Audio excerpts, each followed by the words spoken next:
Story 1. At Christmas, my sister gave my daughter a DNA kit to nuke my marriage, but karma nuked hers. When her son took one too, and the results came back. Sup, Reddit. This one's a mess. My sister tried to prove my wife cheated and humiliate her in front of the whole family. When it backfired, she tried to play victim, but it was too late, and nobody bought it. Grab your popcorn and enjoy this shit show. So I've got this sister, Paige, and she's been a pain in my butt since we were kids. You know that sibling who always got away with everything? Who could do no wrong in mom and dad's eyes, even when she was objectively being a nightmare? Yeah, that's Paige. Golden child syndrome mixed with main character delusions and a side of pure entitlement. I'm Hunter, 36 male, by the way, married to an incredible woman named Kate, and we've got a 12-year-old daughter named Melanie. Good kid, smart as heck, loves science and building stuff. We live in the Phoenix suburbs, got a decent house, 2 cars that actually run, and life's been pretty good for the past decade or so. Kate and I met at a friend's wedding when I was 21. She was there solo, I was there solo. We ended up at the same table during dinner and hit it off immediately. We dated for about 2 years before I proposed, just the two of us at this overlook she loved, and got married 6 months later. Melanie came along about a year after that, and honestly, fatherhood's been the best thing that ever happened to me. Kid's got these bright hazel eyes, almost green in sunlight, and she's curious about everything. Life was good, stable. And then Paige decided that wasn't acceptable. See, Paige has never liked Kate. From the moment I introduced them, there was this immediate hostility. Kate tried, she really did. Brought drinks to family dinners, complimented Paige's cooking even though it was mediocre at best, asked about her job at the insurance company. Nothing worked. Paige had already decided Kate wasn't good enough for me, and that was that. Call it jealousy, toxic behavior, I don't know. The turning point was Paige's wedding about 8 years ago. She got married to this guy Sean. Decent dude, way too good for her. And she picked out these champagne-colored dresses for all the bridesmaids. Champagne. Not white, not off-white. Literally champagne-colored. Kate was a bridesmaid because Paige insisted, even though they barely tolerated each other. Day of the wedding, Kate shows up in the exact dress Paige picked out. Same color, same style, nothing different from any other bridesmaid. But somehow, in Paige's mind, Kate was trying to steal her spotlight. She spent half the reception shooting death glares at Kate and made passive-aggressive comments to anyone who'd listen about how some people just can't help making everything about themselves. It was insane. But that's my sister. Creates drama out of thin air and then plays the victim when people call her on it. After that, it was constant warfare. Every family gathering turned into some kind of competition. Kate wore a new outfit. Paige would mention she saw something similar at Ross Dress for Less last year. Melanie got an A on a math test. Paige's son Scott did better, obviously, and also just got accepted into some gifted program we'd never heard of. Kate made dinner for a family thing. Too much garlic. Not enough seasoning. Overcooked. Whatever. The worst part? My parents ate it up. Mom and Dad have always babied Paige, made excuses for her behavior, acted like she could do no wrong. When I'd bring up how Paige treated Kate, Mom would say something like, "Oh, you know how your sister is," or "She doesn't mean anything by it." Dad would just change the subject entirely. Like if we didn't talk about it, the problem didn't exist. Classic enablers. But Kate and I kept the peace for Melanie's sake. She and Scott were close, only about a year apart in age, and we didn't want adult nonsense ruining their relationship. The kids would spend holidays running around together, playing video games, building stuff with Legos. They were tight, and that mattered more than anything. Sean was always cool about everything. He'd apologize for Paige when she got out of hand, try to smooth things over, play mediator. Good guy. I felt bad for him, honestly. Kate handled it better than I did.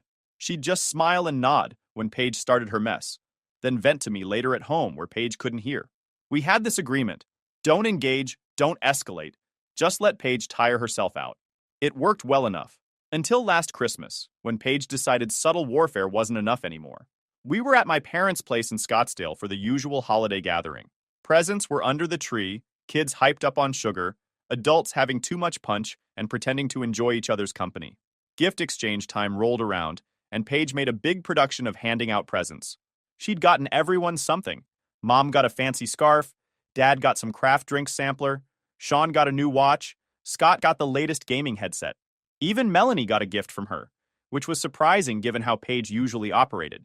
Then she got to Kate. handed her a small wrapped box with this smile that didn't reach her eyes. Kate opened it. Inside was a grocery store gift card. $25. I figured you could use it for, well, whatever, she said with a little shrug. I know money's tight with only one income.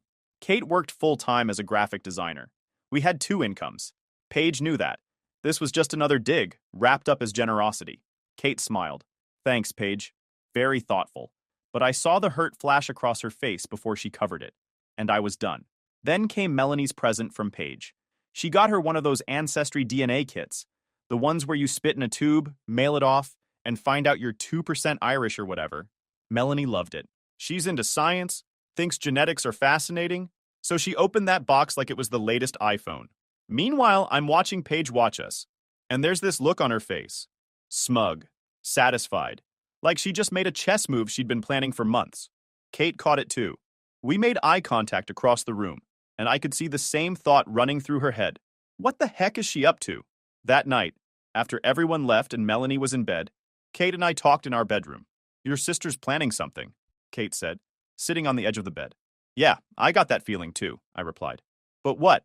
It's a DNA test. What's the angle? Kate was quiet for a second, then it clicked. Melanie's eyes. I frowned. What about them?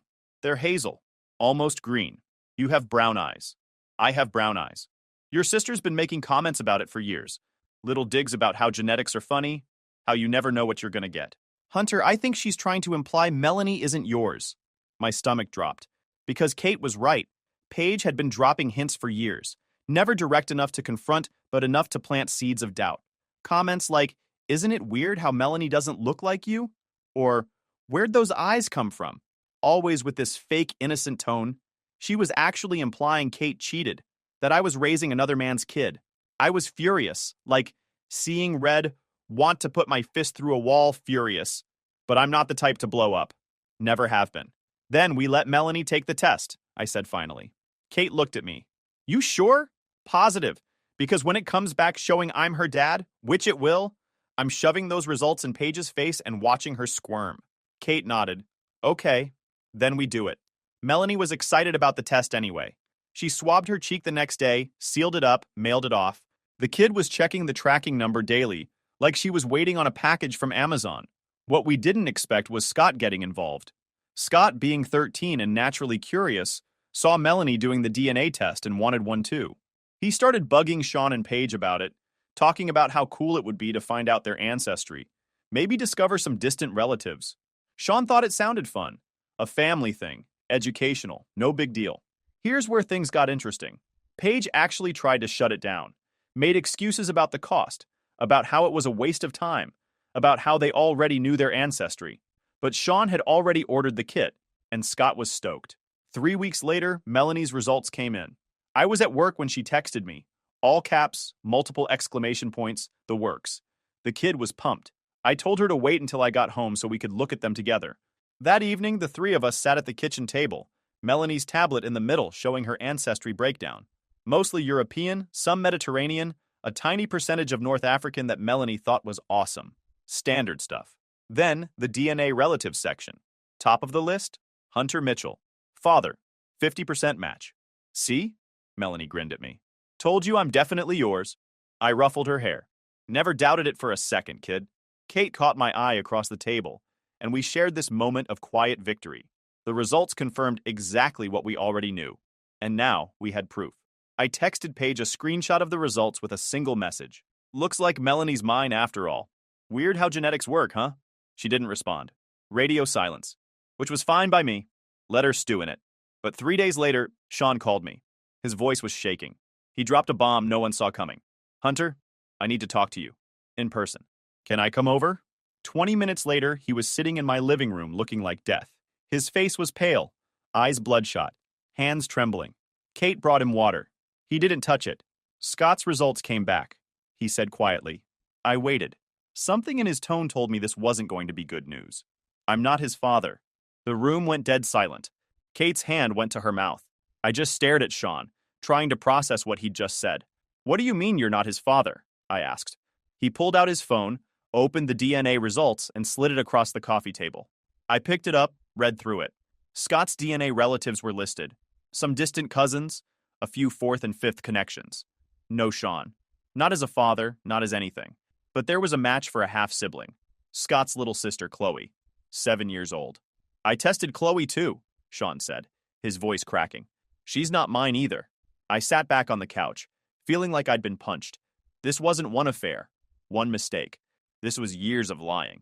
Years of Paige letting Sean raise kids that weren't his. Never saying a word, never planning to say a word. Does Paige know? Kate asked. Sean laughed bitterly. Oh, she knows. I confronted her last night. She tried to deny it at first, said the test must be wrong, that these things aren't always accurate. But I pushed, and she finally admitted it. Said she'd been having an affair with some guy from work. Said it happened during a rough patch in our marriage. He looked at me. We never had a rough patch, Hunter. We were fine. She just decided to cheat. Jesus Christ, I muttered. I filed for divorce this morning, Sean continued, and I'm going for full custody. I don't care that they're not biologically mine. They're my kids. I raised them, but I'm not leaving them with her. Not after this. I didn't know what to say. What do you say to that? He was a good guy, a good father, and Paige had destroyed him. For what? Because she was bored? Because she could? After Sean left, Kate and I just sat there in silence. We were completely stunned. Your sister tried to expose me as a cheater, Kate said finally, her voice flat. And instead, she exposed herself. Karma, I said. Karma's a witch. But the satisfaction I felt was short-lived, because the real victims here were Scott and Chloe. 2 kids who didn't ask for any of this, who were about to watch their family implode. The news spread through the family fast. My parents found out from Paige, who apparently called them crying about how Sean was overreacting and being cruel. Mom called me later that day, wanting me to talk Sean out of the divorce and custody fight. I shut that down immediately, told her Paige had earned every consequence coming her way. She didn't like that answer. Neither did Dad when he tried the same approach a few days later. They were never going to hold Paige accountable for anything. Kate saw the look on my face. Your mom? Yep. Wants me to support Paige. Tell Sean to back off. Are you? Heck no. I looked at Kate. Sean's a good guy. He's been a good father to those kids. If he wants to fight for custody, I'm backing him. Not Paige. Within a week, the whole family knew. Christmas dinner plans were coming up, and suddenly everyone had opinions. Some sided with Sean. Others, mostly my parents and a few of Paige's friends, sided with her, claiming Sean was being vindictive and cruel. Paige started calling me, texting constantly, voicemails that went from begging for help to accusing me of abandoning her. I ignored most of them, but one night she showed up at our house unannounced. Kate answered the door. I heard Paige's voice from the living room already escalating. I need to talk to Hunter. Let me in. He doesn't want to talk to you, Kate said calmly. Of course you'd say that. This is probably exactly what you wanted, to turn him against his own family. You're such a home-wrecking witch. Oh, wow. That's rich coming from you, Paige. I got up, walked to the door, stepped between them. What's going on? Kate's right. I don't want to talk to you. Paige's face was blotchy, eyes red from crying. You're supposed to be on my side. I'm your sister. And Sean's a good guy who didn't deserve what you did to him, I shot back. You cheated, Paige. You lied for years. You let him raise kids that weren't his. And now you're mad there are consequences? It was a mistake, she pleaded, but there was an edge to her voice. I messed up, okay? But Sean's trying to destroy me. He's poisoning everyone against me, and you're just letting it happen. You destroyed yourself, I said. Paige's expression shifted. The fake vulnerability vanished, replaced by cold anger. You're choosing him over me. Your own blood. I'm choosing what's right. Right, she said bitterly. You always did think you were better than everyone else. Must be nice up there on your high horse, judging everyone. I'm not judging everyone. Just you. Fine, she spat. When this all blows up in your face, and it will, don't come crying to me. You made your choice. She stormed off. Kate closed the door, locked it. We stood there for a second, just processing. That went well, Kate said dryly. I snorted. Yeah, real productive. But as much as I wanted to stay out of it, I knew we were already in it. Paige wasn't going to let this go quietly, and Sean was going to need all the help he could get. Paige's meltdown was spectacular. The texts started coming daily. Not to me. I'd blocked her after the doorstep confrontation. But to Kate, my parents, Sean, basically anyone with a phone number. Long, rambling messages about how everyone was against her, how Sean was poisoning the kids, how the family was abandoning her in her darkest hour. My mom bought it. Hook, line, and sinker. The phone calls started up again, Same script, different day. I told her the same thing every time. I wasn't enabling Paige's nonsense anymore. Eventually, she stopped asking and just went straight to the guilt trips about me being cold and heartless. I added her to my mental list of people who were part of the problem. Meanwhile, Sean was barely holding it together. He'd moved out of the house he shared with Paige, staying with a buddy while the divorce proceedings kicked off. The custody battle was going to be brutal. Paige had already lawyered up. Her strategy? Claimed Sean was obsessive, controlling, and emotionally abusive. Completely fabricated. Sean called me one night, voice tight with anger. She's telling people I was abusive, that I isolated her from friends, controlled the finances, all this garbage that never happened. And people are believing her. Who the heck is believing her? I asked. Your parents, for one. A few of her friends. Some people from church. She's got them all convinced I'm some monster who's trying to punish her for one mistake. Don't worry about them, I said. Focus on the custody case. Get your evidence together. Texts, emails, anything that shows what really happened. Let your lawyer handle the rest. I'm trying, Sean said, but she's making this so much harder than it needs to be. She won't let me see the kids without supervision, claims I'm a danger to them. Scott's asking questions, and I don't know what to tell him. The kid was caught in the middle of this nightmare, getting torn between two parents who couldn't be in the same room without it turning into a war zone. Melanie had asked about him a few times, wondering why Scott wasn't answering her texts. I'd given Melanie the sanitized version. Scott's parents were going through a divorce. Things were complicated, but I knew she'd eventually want the full story. That's when I decided it was time to stop playing defense and start playing offense. See, here's the thing about people like Paige. She thought she could control the story, manipulate the family, play the victim, and everyone would fall in line. She forgot that I'm not the type to roll over. I started gathering information. Texts from Paige over the years, the passive-aggressive comments, the snide remarks about Kate, the thinly veiled accusations about Melanie's paternity. I took screenshots, compiled them into a folder. Kate did the same, adding her own collection of messages and emails. Then I reached out to Sean's lawyer, offered to be a character witness, testify about Paige's behavior, provide documentation of her pattern of manipulation and lies. The lawyer was thrilled. Family testimony carries weight in custody cases, and having Paige's own brother speak against her would be damning. But I wanted to do more. Testifying was one thing, but I wanted something that would really hit Paige where it hurt. That's when I remembered the family trust. A little backstory. My grandparents on my dad's side set up a trust years ago for their grandkids. Not a fortune, but enough to be meaningful. Maybe 50 grand per grandkid, set to be distributed when we hit 40. I was supposed to get mine in 4 years. Paige would get hers in 2. But here's the kicker. The trust had a morality clause. If any beneficiary engaged in behavior deemed morally reprehensible by the trustee, in this case my dad, they could be removed from the trust entirely, and their share would be redistributed to the remaining beneficiaries. My grandparents were old school, very Catholic, very strict about family values. Infidelity? That would have been a deal breaker for them. And the language in the trust was clear. Adultery qualified as grounds for removal. I pulled up the trust documents, read through them carefully, then ran them by our family attorney to confirm my interpretation. He agreed. The morality clause was explicit. Adultery was specifically listed as disqualifying conduct, and as trustee, Dad had a fiduciary duty to enforce it. Armed with that legal opinion, I called my dad. Hey, Dad, we need to talk about the family trust. There was a pause. What about it? Specifically, the morality clause.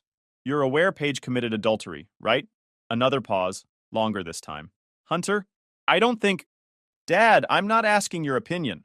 I'm informing you that per the terms Grandma and Grandpa explicitly spelled out, Paige's actions disqualify her from receiving her share. As trustee, you're obligated to enforce that clause. I had our family attorney review it. It's ironclad. Now isn't the time. Now is exactly the time. Paige broke the rules. There are consequences. You enforce them, or I will. Dad sputtered. You can't do that. Actually, I can. And trust me, I'll do it. Silence. I could practically hear the gears turning in his head. Dad was conflict-averse, always had been. The idea of going to court, that terrified him more than disappointing Paige. Fine, he said finally. I'll review the documents. You do that? And Dad, if you try to bury this or pretend it doesn't apply, I'll know. And I'll make it very public. I hung up. Kate was watching from the couch, eyebrows raised.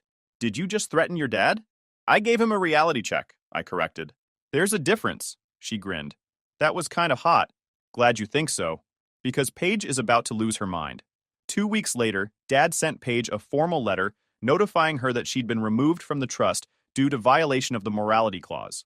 Her 50 grand was being redistributed, half to me, half to our other sibling, a younger brother who'd wisely stayed out of all this drama. And she lost it. Called Dad screaming, threatened to sue, claimed he was stealing from her. Dad, to his credit, held firm. Or maybe he was just too scared of me following through on my threat.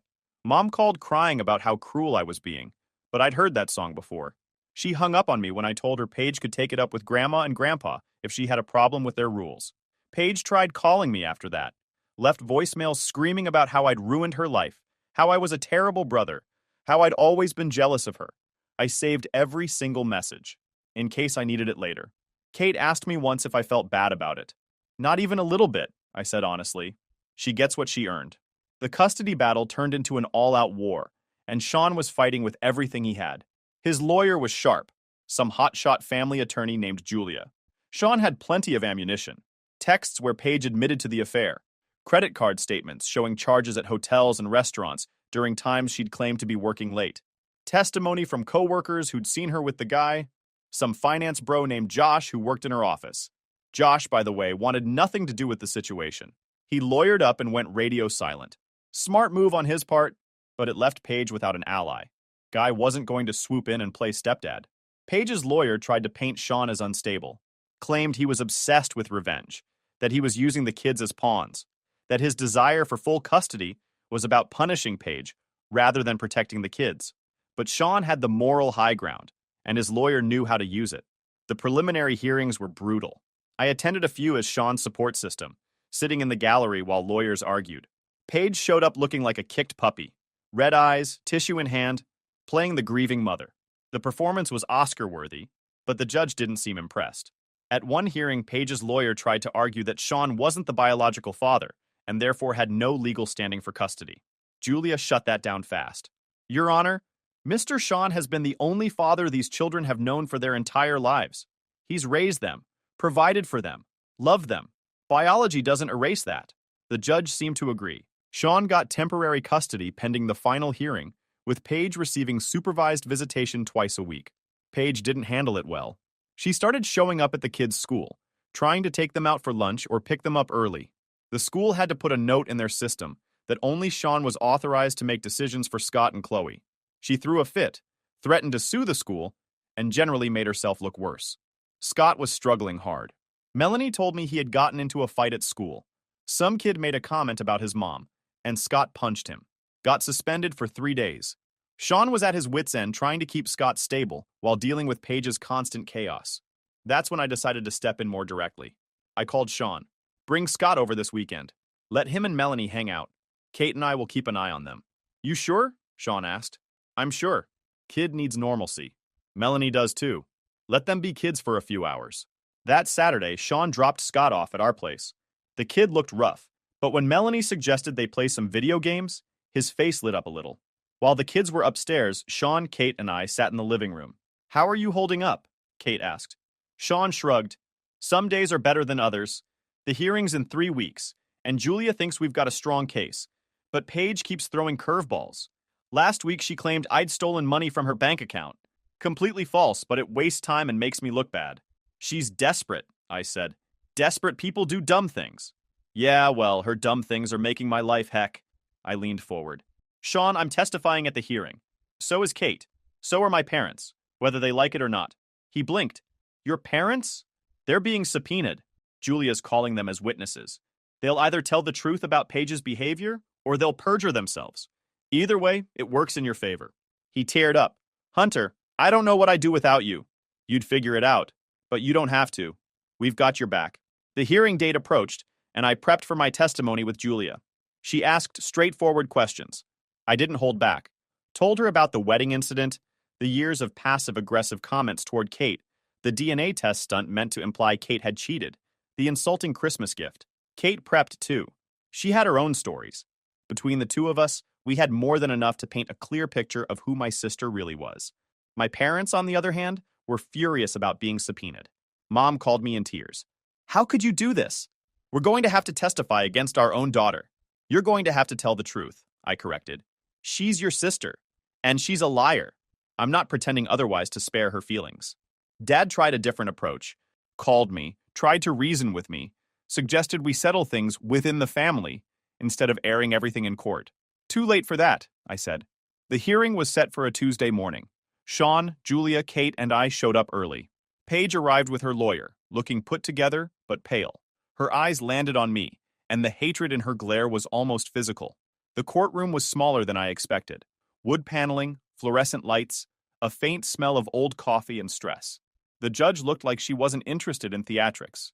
Sean's lawyer, Julia, opened strong, laid out the facts. Paige's affair, the years of lies, the DNA test that revealed Scott and Chloe weren't Sean's biological children.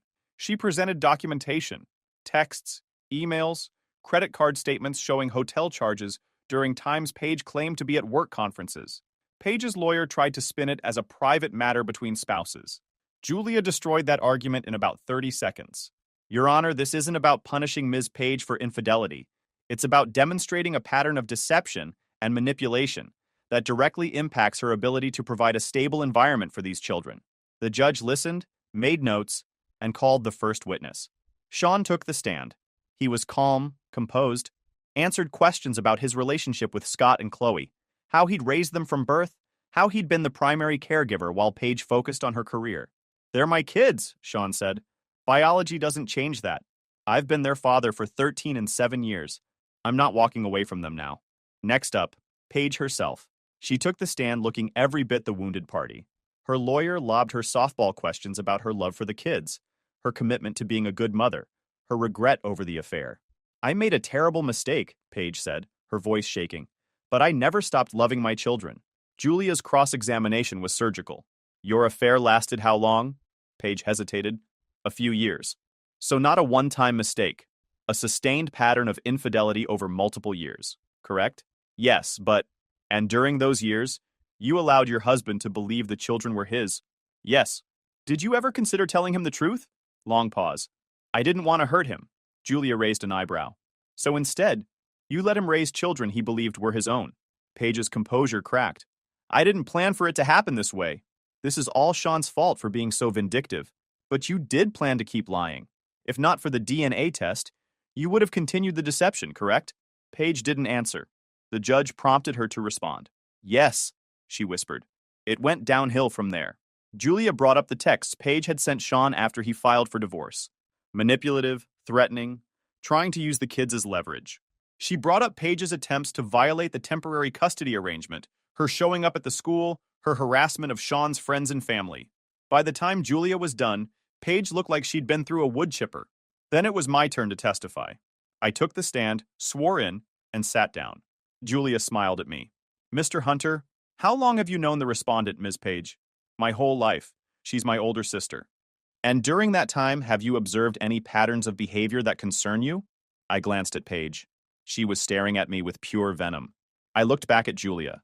Yes, Paige has always been manipulative. She'd lie to get out of trouble, blame others, play the victim. Can you provide examples? I walked through the key incidents.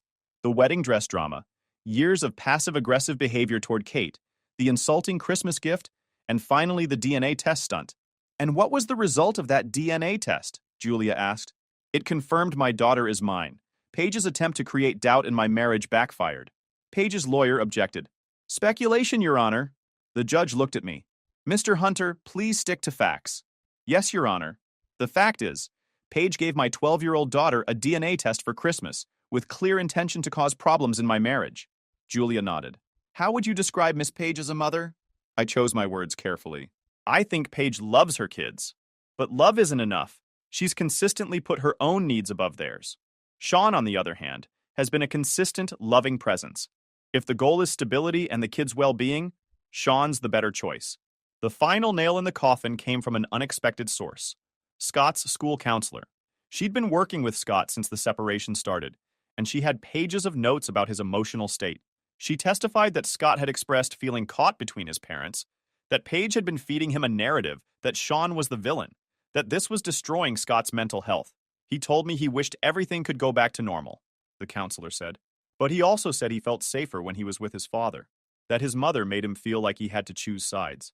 Paige's lawyer tried to discredit the counselor, but it didn't work. The damage was done. After 2 days of testimony, the judge called for closing arguments. Julia hammered home the key points. Paige's deception, her inability to put the kids first. She argued that Sean had proven himself to be the stable, loving parent the kids needed. Judge Brennan took a 10-minute recess, then came back with her decision.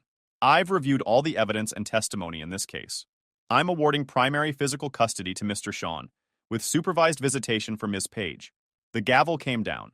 Paige's face went white. Sean exhaled like he'd been holding his breath for months. He walked out of that courtroom looking like a different person, lighter. His lawyer shook his hand, told him she'd file the final paperwork, and reminded him that Paige could still appeal. But given the strength of the case, it was unlikely to succeed. Paige didn't handle it well. She stood frozen for a moment after the judge's ruling, then turned to her lawyer and started arguing. Her lawyer looked exhausted, like he'd spent the entire trial trying to manage an impossible client. Outside the courthouse, Sean pulled me and Kate aside. "I don't know how to thank you," he said, and his voice cracked. "You guys showed up when Paige's family wouldn't. Your family too," I said. "And you were there for those kids when it mattered. That's all that counts." Kate hugged him. "You're going to do great, Sean. Those kids are lucky to have you." He nodded, wiped his eyes, and headed to his car. He had to pick up Scott and Chloe from school. I felt good about it. Not in a vengeful way. Though I won't lie, watching Paige lose was satisfying, but because the right thing happened. The kids were going to be okay. They had a solid parent in their corner. Paige, on the other hand, spiraled. My mom called me that night, crying. "She's devastated, Hunter. She lost her children." "How can you be okay with this?" I said, keeping my voice even. "She lied, cheated, manipulated, and created an unstable environment." The judge made the right call. She hung up on me. Again. It was becoming a pattern. The family dynamic shifted after that. Holiday plans fell apart because nobody could agree on where to be or who to invite. Paige refused to show up if Sean and the kids were there. My parents tried to stay neutral and ended up ticking everyone off. It was messy, but it was honest. Melanie asked me once why we weren't seeing Aunt Paige anymore. "Aunt Paige made some bad choices," I said carefully. "We're still supporting Scott and Chloe, but Aunt Paige and I aren't going to be close for a while. Is Scott going to be okay? He's got his dad. He's got us. He'll be okay." Melanie went back to her homework, satisfied with that answer. A few months in, Scott and Chloe adjusted, started therapy, slowly healed. Sean started dating someone new, a teacher from Chloe's school. Nice woman, patient, good for him. Paige got her supervised visitation, 2 hours every other Saturday at a family resource center. From what I heard through the grapevine, the visits were awkward. She spent most of the time trying to convince the kids that Sean had turned them against her, that the court system was unfair, that she was the real victim. The kids stopped engaging, stopped opening up, and eventually the visits became something they endured rather than enjoyed. The court-ordered therapist noted all of this, recommended that Paige get her own counseling to work through her issues before the visitation schedule was revisited. She refused, said she didn't need therapy, that everyone else was the problem. Shocking. As for the family trust money, I got the notification that Paige's share had been officially redistributed. Half went to me, half to our younger brother. I didn't need the money, Kate and I were doing fine, but I wasn't about to turn it down either. We put it into Melanie's college fund. Seemed fitting. Paige found out and sent me one final text, unblocked just long enough to get the message through. "I hope you're happy. You destroyed my life." I stared at it for a second, then typed back, "You made your bed, sister." Blocked her again. Haven't heard from her since. Christmas next year was at our place. Sean brought the kids. My younger brother showed up with his wife and kids. A few cousins who'd stayed neutral during the whole mess came by. My parents did not attend. They'd chosen to spend the holiday with Paige, which was fine by me. Less tension, more pie. The house was peaceful. Life's funny that way. You try to destroy someone else, but sometimes karma decides otherwise.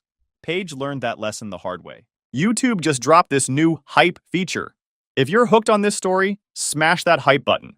It tells YouTube this video deserves to blow up, and it keeps even crazier stories coming your way. Story 2. My dad said I was lucky to have this job when I asked for a raise. After 3 years running his company without one, he refused, then hired my loser golden brother for 3 times my salary. So I quit. But next week I got lucky with a competitor offering 40% more. He was less lucky when 3 other people followed me out, and now they're facing bankruptcy and begging me to come back. All right, Reddit. Strap in because this story is about family business betrayal, golden child syndrome on steroids, and the most satisfying career move I've ever made. It's also about watching karma work faster than Amazon Prime delivery. So I'm 29, been working at my dad's commercial HVAC company since I was 22. Started right out of college with a business degree and an HVAC certification I got on the side because I actually wanted to understand the industry I was getting into. Novel concept, I know. My dad owns SCS, does commercial HVAC installation and maintenance for office buildings, hospitals, schools, the whole 9 yards. When I started, it was pulling in about $8 million a year with 45 employees. Let me paint you a picture of how this family dynamic works. My younger brother Derek, 26, is the golden freaking child. Always has been. This dude coasted through life on charm and our parents' wallet.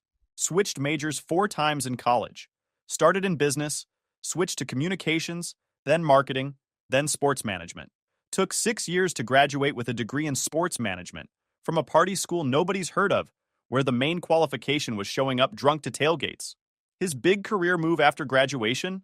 Worked as a brand ambassador. Handed out free samples for an energy drink company for 8 months before getting fired for showing up hungover too many times. Then, he consulted for a buddy's startup that failed within 6 months. Then, he tried to launch his own lifestyle brand, selling overpriced gym apparel with motivational quotes. That lasted about 3 months before he gave up. Last I heard before he joined Sterling, he was doing social media marketing for a local restaurant chain, which mostly involved taking pictures of food and posting them on Instagram. He got let go from that too, when they realized his 50,000 Instagram followers were mostly bots he'd paid for and weren't actually driving any business. But according to our parents, Derek was finding himself and exploring his options, and would definitely land somewhere perfect eventually. Meanwhile, I was grinding 60-hour weeks and getting asked when I was going to do something meaningful with my degree. The favoritism wasn't subtle. Never had been. Growing up, Derek got a new car for his 16th birthday. I got to share mom's old minivan and pay for my own gas. Derek's college was fully paid. Tuition, housing, spending money, the works. I got partial tuition coverage and had to work part-time plus take out loans for the rest. Derek's spring break trips to Cancun? Funded. My need for a new laptop for classes? Can't you just use the library computers? When Derek graduated, finally after 6 years, they threw him this huge party at a nice restaurant. Invited like 40 people. When I graduated on time with honors and a job lined up, we went to Olive Garden. Just the 4 of us. Dad spent the whole dinner talking about some deal he was working on. And here's the thing that really drove it home. When I started at Sterling, working my ass off, learning the business, Dad would constantly point out every mistake I made. That's not how we do things here, son. You need to think more strategically. Stop trying to change things just to change them. But when Derek freaked up at his various jobs, oh, that company didn't deserve him anyway. They didn't recognize his potential. It's their loss. Meanwhile, I was busting my ass from day one. Started in the warehouse doing inventory and logistics, then moved to project coordination, then operations management. By year 2, I was essentially running the entire day-to-day operation while my dad handled sales and big client relationships. And here's the thing, I was freaking good at it. When I took over operations, we were constantly behind schedule, bleeding money on inefficient routing, and our customer satisfaction scores were hovering around 72%. Our techs were driving all over the state with no real logic to their routes. We had guys driving past job sites to get to other job sites, racking up insane fuel costs and wasted time. Parts inventory was a disaster. We'd either have way too much of stuff we didn't need or run out of critical components right when we needed them. Within 6 months, I restructured our entire dispatch system, implemented new project management software that actually worked, not the garbage system Dad had bought from his golf buddy, and reorganized our field teams by specialty instead of geography. Suddenly, our commercial guys weren't wasting time on residential calls. Our installation crews weren't getting pulled off jobs to do emergency repairs. Everything ran smoother. Customer satisfaction shot up to 94%. We cut our overtime costs by 30% while actually improving response times. Turns out when you don't have guys driving 3 hours each way to job sites, they can actually finish work during regular hours. Our safety incident rate dropped to almost 0 because I actually gave a shit about proper training and equipment instead of just buying the cheapest gear possible. I also completely revamped our vendor relationships. Dad had been overpaying for parts for years because he was loyal to suppliers who'd been screwing us on pricing. I brought in competitive bidding, negotiated bulk purchase agreements, and built relationships with manufacturers instead of just going through distributors. Saved us probably $300,000 a year just on materials costs. The preventive maintenance contracts I set up became a huge revenue stream. Instead of just responding to emergencies, we had scheduled service agreements with buildings all over the city. Steady, predictable income. Clients loved it because their systems never broke down. We loved it because we could schedule work efficiently instead of scrambling for emergency calls. I brought in the software systems that let us track everything: job costs, technician productivity, parts usage, customer history. Dad had been running the business off paper schedules and gut feelings. I gave us actual data to make decisions with. By year 3, this year, I'd helped grow the company to $14 million in annual revenue. We were up to 68 employees. I'd brought in 3 major hospital contracts that were worth about $2 million annually combined. The school district deal I landed would run for 5 years and included maintenance contracts for 23 buildings. That alone was worth $4 million over the contract term. I was working 60 to 70-hour weeks minimum, running operational meetings every Monday morning, handling vendor negotiations, personally overseeing our 3 largest installation projects, taking emergency 2 a.m. service calls when our on-duty tech couldn't handle it because I actually knew how to troubleshoot complex systems, interviewing and training new hires, reviewing financials, planning expansion. I was doing the job of at least 3 people, and getting paid less than a first-year operations manager at any other company in the industry. And here's what I was getting paid for all this: $62,000 a year. Yeah, you read that right. 62 grand to run a $14 million operation. No bonuses, no profit sharing, no equity stake, just a salary that wouldn't even cover a decent apartment in most cities. I'd asked for raises twice before. First time after my first year, Dad said, "Let's see how year 2 goes." Second time after year 2, he said, "Money's tight right now. Maybe next year." Which was bullshit, because I'd seen the financials. We'd had our most profitable year ever. So 3 months ago, I decided to grow a spine and asked for what I actually deserved. Made a whole presentation. Pulled together 3 years of data showing exactly how much value I'd added. Comparison salaries for operations managers at similar-sized companies in our industry. Average $95,000 to $120,000. Documentation of every major achievement, every contract I'd helped secure, every cost savings initiative I'd implemented. I went into his office on a Tuesday morning. He was reading the newspaper and drinking coffee, doing his usual Lord of the Manor routine. "Dad, got a minute? Want to talk about my compensation?" He didn't even look up from the sports section. "Your what now?" "My salary. I've been here 3 years, haven't had a raise, and I think it's time we discuss bringing my pay in line with industry standards and my actual responsibilities." That got his attention. He put down the newspaper, leaned back in his chair with this amused little smirk. "Industry standards? Son, you're working for family. That's worth more than money." Deep breath. Stay professional. I understand that, but I'm also running the entire operation of a company doing $14 million a year for $62,000. That's not sustainable long term. Sustainable?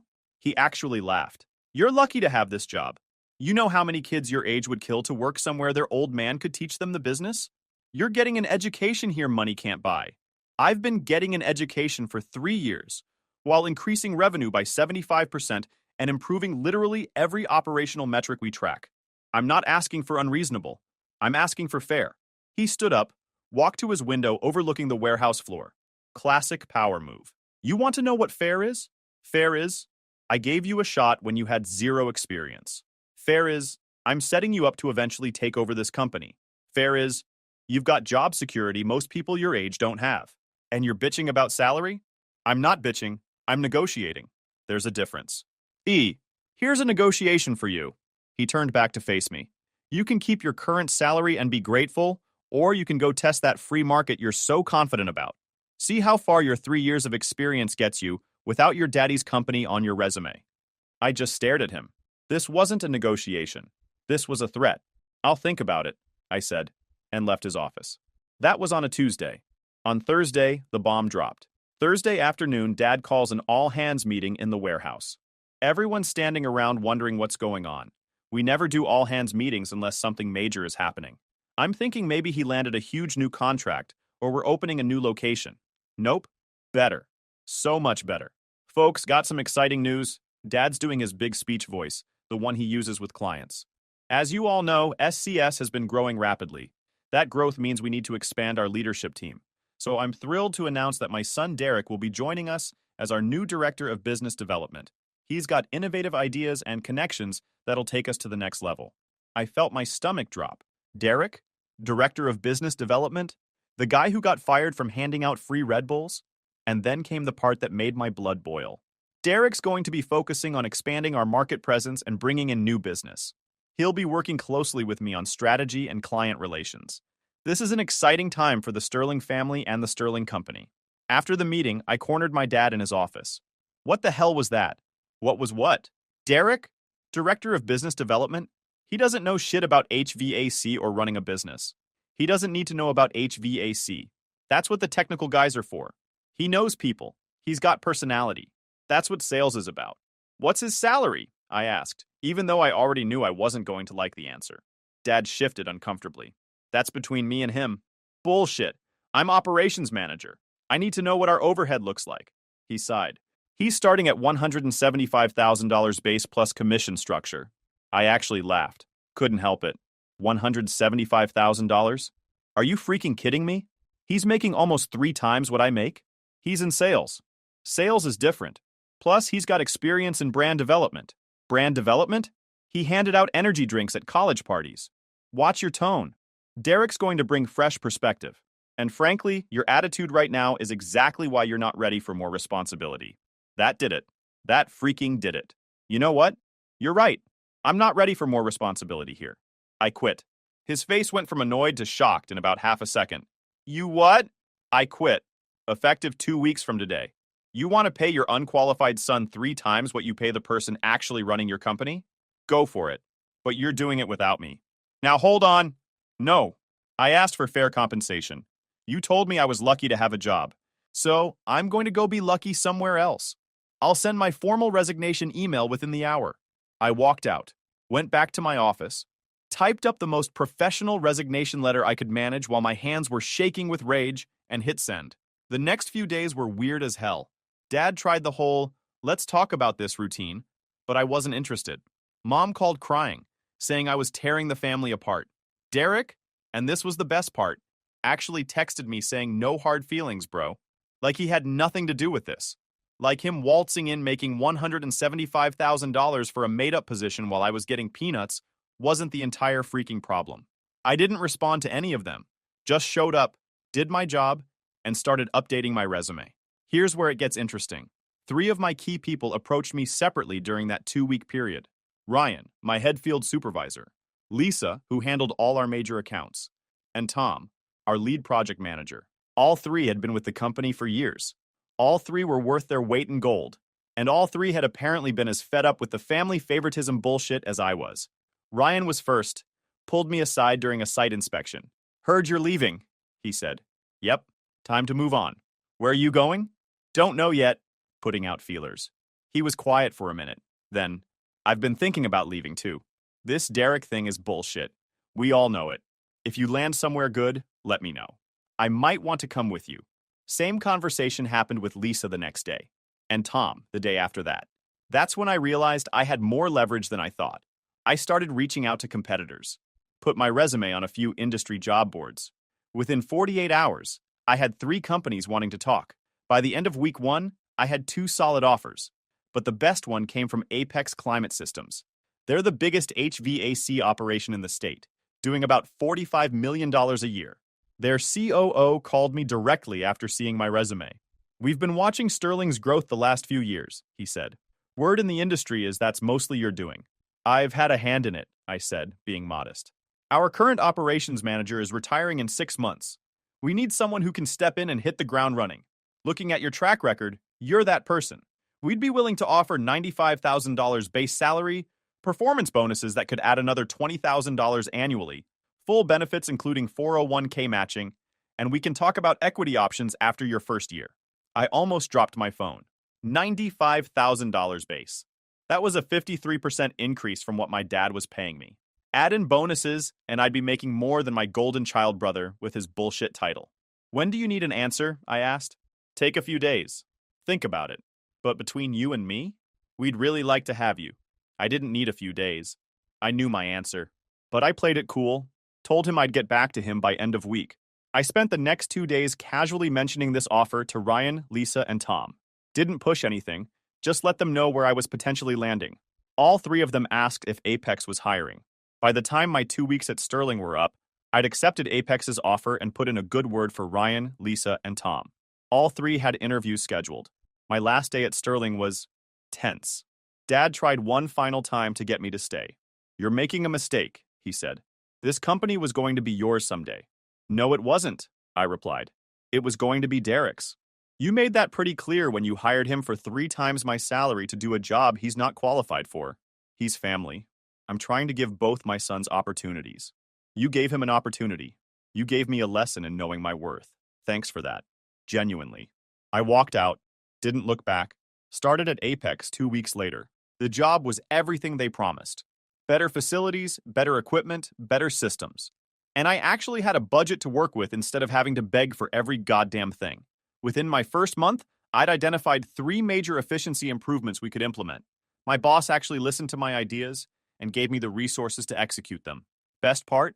Ryan, Lisa, and Tom all got hired within 6 weeks of me starting. Ryan became a senior field operations manager. Lisa took over 2 of their largest accounts. Tom got promoted to regional project director. All 3 were making more money than they'd made at Sterling, with better benefits. Meanwhile, back at SCS, shit was apparently falling apart. I didn't hear about it directly at first, but word travels in this industry. People talk. Technicians know technicians. Project managers grab beers together. Sales reps gossip worse than high school kids. And apparently, Sterling was becoming a shit show of legendary proportions. Derek, shockingly, turned out to be completely freaking useless at his made-up position. Week 1, he spent most of his time getting new business cards printed and setting up his office. Week 2, he wanted to rebrand the company and hired some designer friend to mock up a new logo that looked like it was made in MS Paint. Dad actually approved the $15,000 invoice for this garbage before someone with sense shut it down. Week 3, Derek decided we needed a company Instagram account to connect with younger clients. Posted pictures of himself in a suit standing in front of HVAC equipment with captions like "boss vibes" and "building the future, one system at a time." Got about 47 followers, 40 of which were his friends or bots. His business development mostly consisted of taking long lunches with potential clients that never turned into actual contracts. He'd come back from these lunches talking about all these promising connections and relationships he was building. But I heard from the warehouse guys that his expense reports were just receipts from steakhouses where he was eating alone or with his college buddies. The few leads he did bring in were either too small to be worth pursuing, or he'd made promises about pricing and timelines that were completely unrealistic. He quoted one school district job at 40% below cost because he didn't understand how to calculate installation expenses. Dad had to personally call them and renegotiate, which made us look incompetent.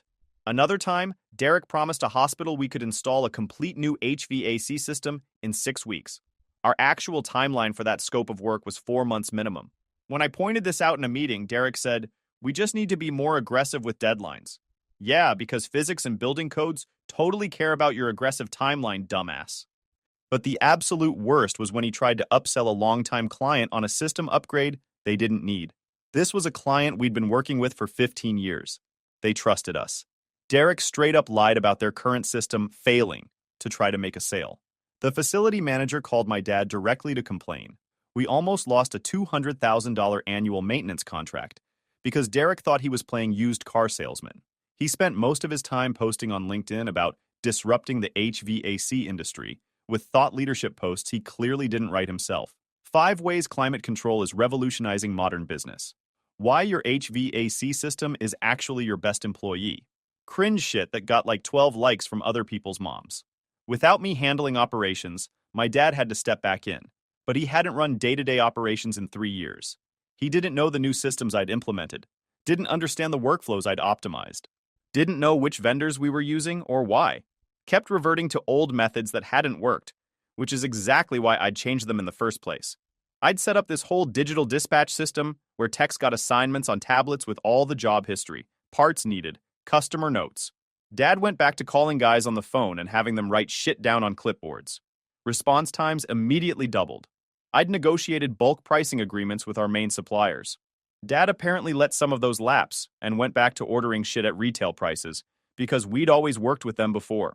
Never mind that I'd gotten us 35% discounts by committing to volume orders. The preventive maintenance scheduling system I'd built, Dad didn't understand how it worked, so they just stopped using it. Went back to reactive service calls only. Lost thousands in predictable monthly revenue.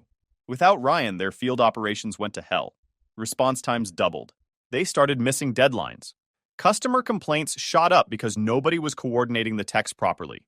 Guys were showing up to jobs without the right parts. Jobs were getting scheduled without checking if the crew had the expertise needed. I heard one story about a commercial installation that took 3 weeks longer than quoted because nobody thought to verify that the team they sent actually knew how to install that particular system type.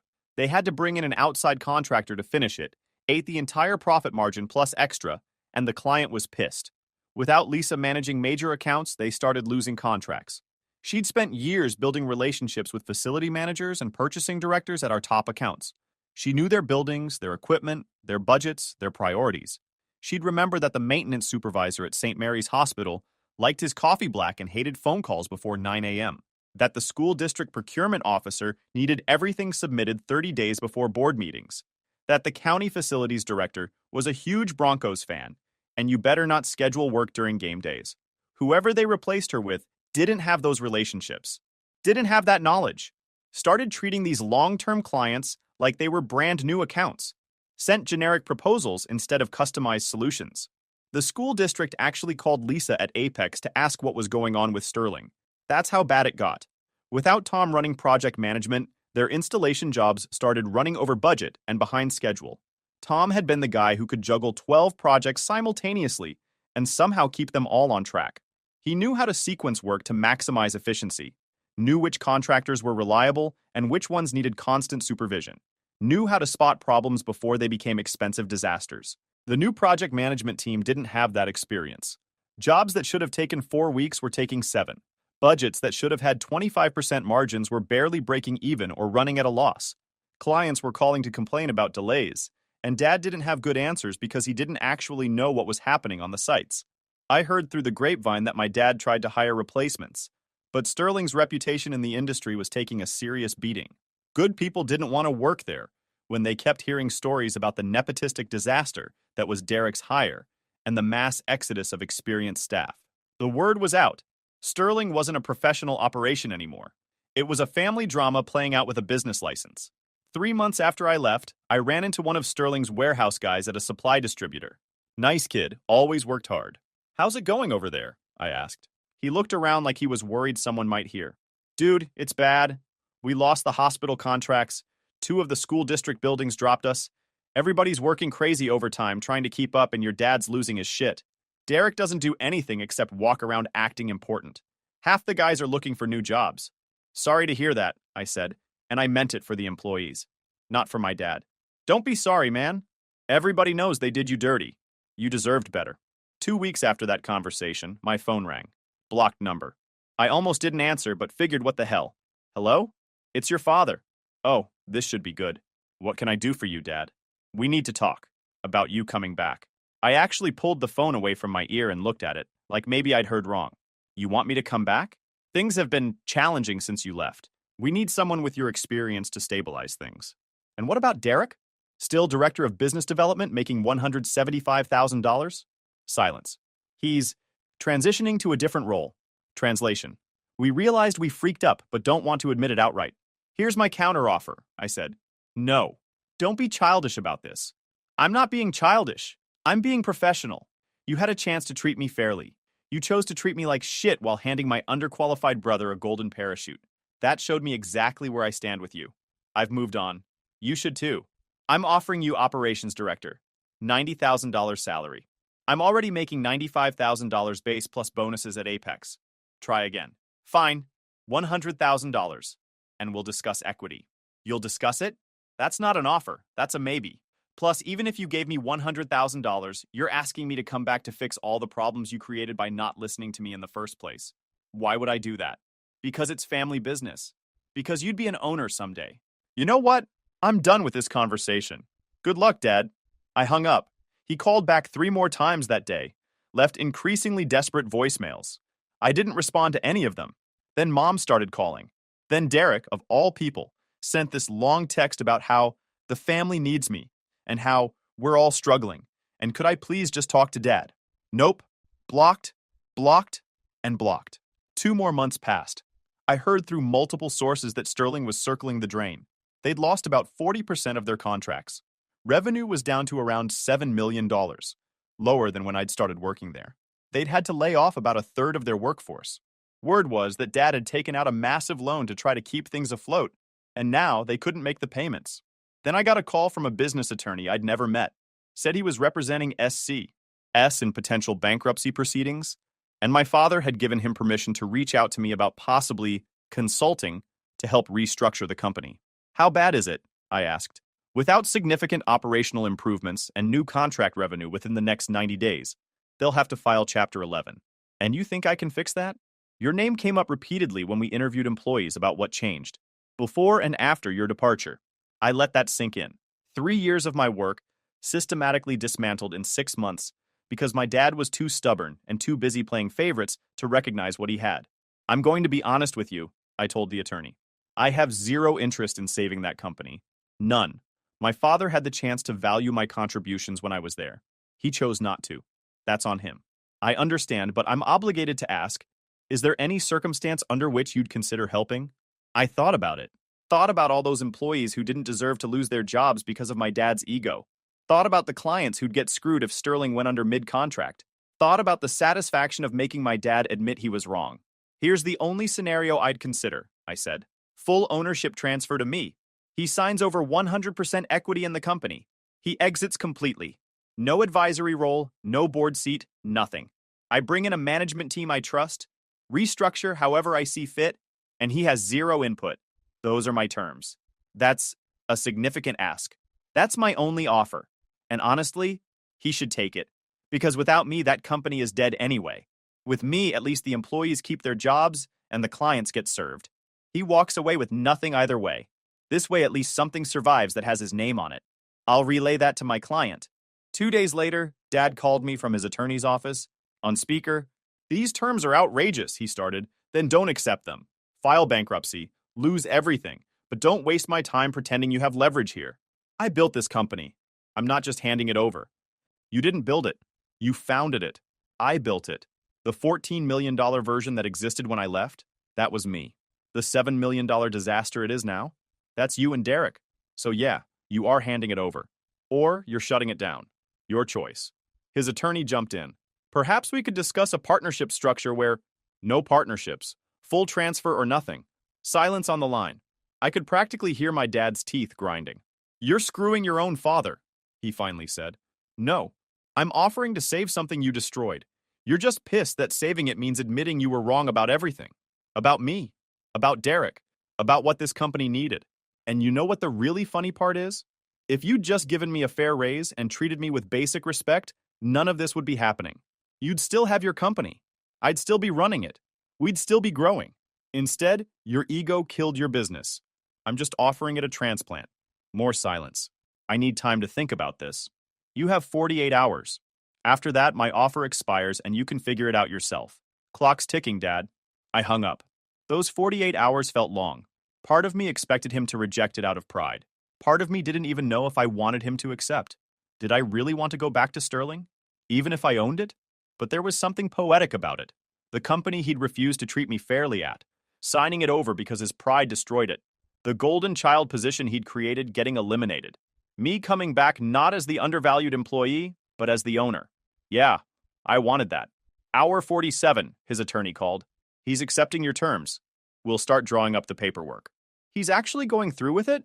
He doesn't have a choice. It's this or liquidation. And between you and me, I think losing the company to his son is slightly less humiliating than losing it to creditors. The paperwork took 3 weeks.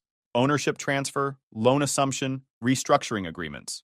I brought in my own attorney to make sure every detail was ironclad. No loopholes, no takesy-backsies. The day we signed everything, my dad looked like he'd aged 10 years.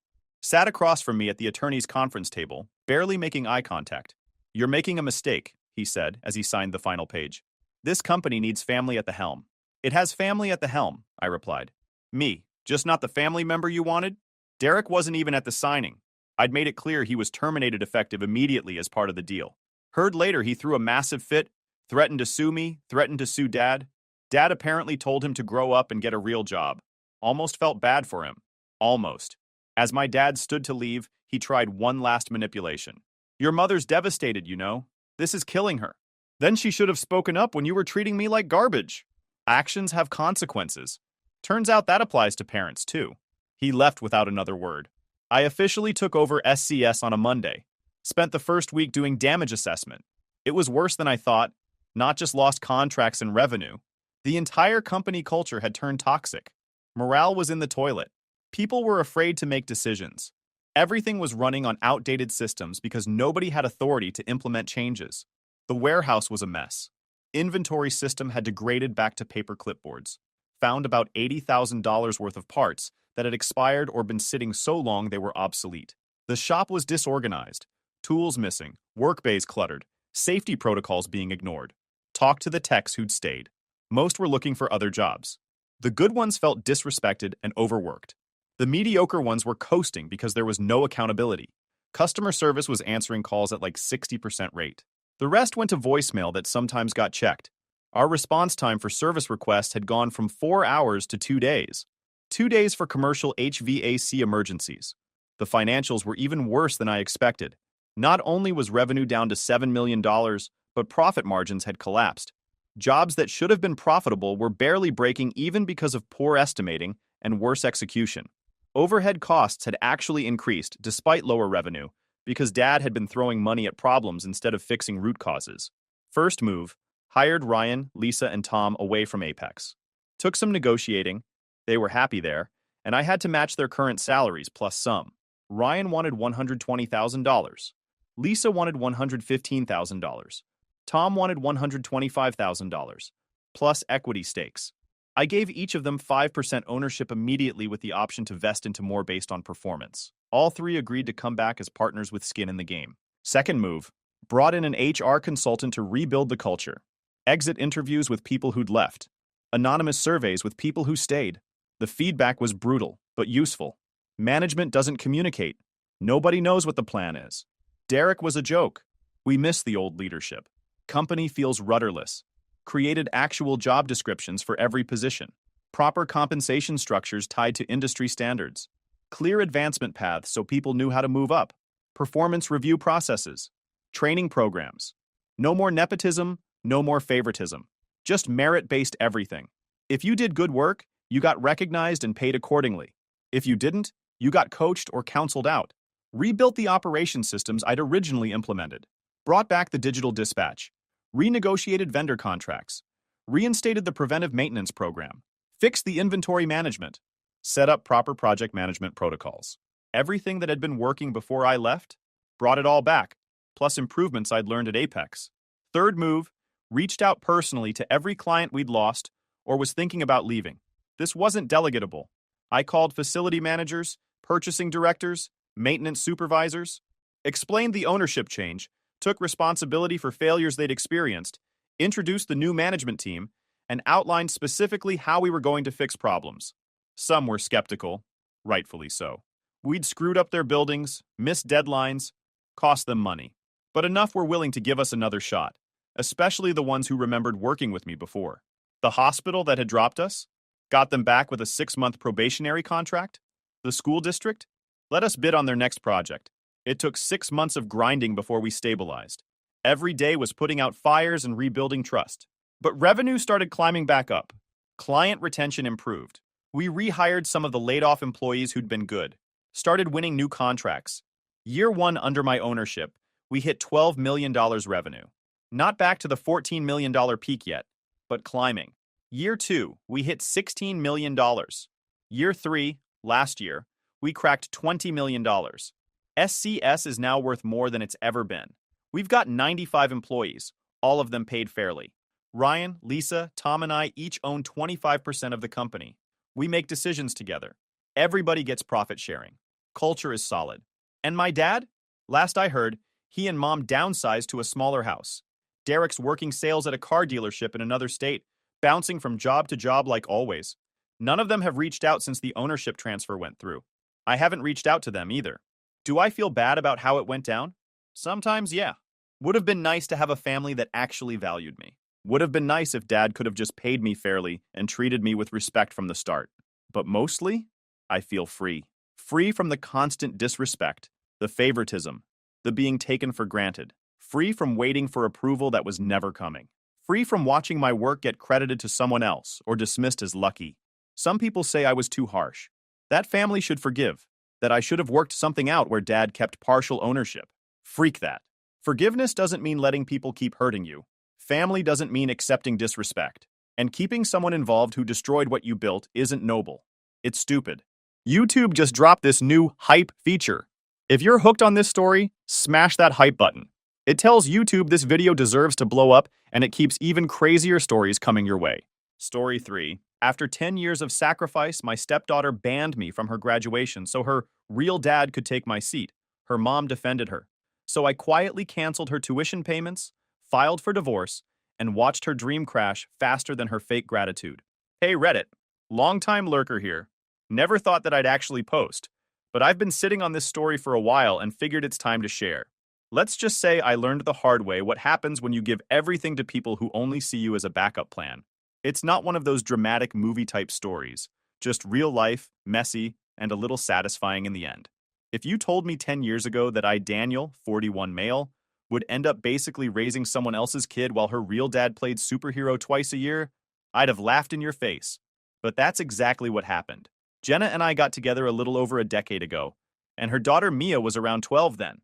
Tiny kid, all smiles, messy hair. Called me Uncle Dan at first because she didn't know what else to call me. I didn't mind. I wasn't trying to step into the dad role overnight. I just wanted to be there for both of them. Make life a little easier. And for a while, it actually worked. Things were good, like really good. Mia was a sweet kid, the type who'd make you a crooked Father's Day card and spell your name wrong, but you'd still put it on the fridge like it was a trophy. She'd run to the door when I got home from work, hug me around the waist, and start talking 100 miles an hour about whatever happened at school. I used to help her with her homework at the dining table while Jenna cooked, and it actually felt like we were a normal little family. No drama, no nonsense.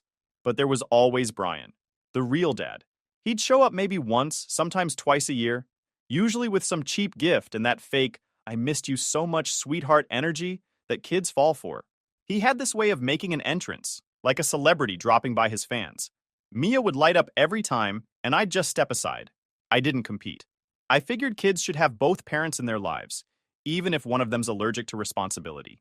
He'd promise her trips, dinners, father-daughter weekends that never happened. I'd be the one picking up the pieces when she got disappointed again. But no matter how many times that happened, Brian was still the fun dad, and I was the guy who made sure the bills were paid and her lunchbox had food in it. I didn't complain. I told myself this is what being an adult was, doing the right thing even when no one claps for it. Years rolled by. Mia turned into a smart kid, top of her class, always reading or arguing about something. She wanted to study law. Said she wanted to make a difference, which I thought was kind of funny because she couldn't even make her bed half the time. But still, I was proud. When she got accepted into college, it felt like a win for all of us. Now, let me be real. College is expensive. She didn't get a full scholarship, and Jenna hadn't worked in years. So guess who funded everything? Yeah, me. I handled it all. Every time I made a payment, Jenna would tell me, "We'll pay you back someday," like it was a movie promise. Never bothered me much because I saw it as an investment in Mia's future. I didn't have kids of my own, and medically couldn't. So helping her build a life kind of gave me a purpose. For a while, everything stayed normal. Mia would come home for breaks, give me quick hugs, and update me on her classes. She'd talk about professors she liked, how tough exams were, or how she was making new friends. She was still polite, still thankful, still my kid, even if not by blood. But then something changed. It started small. Missed calls, short replies to texts, fewer visits home.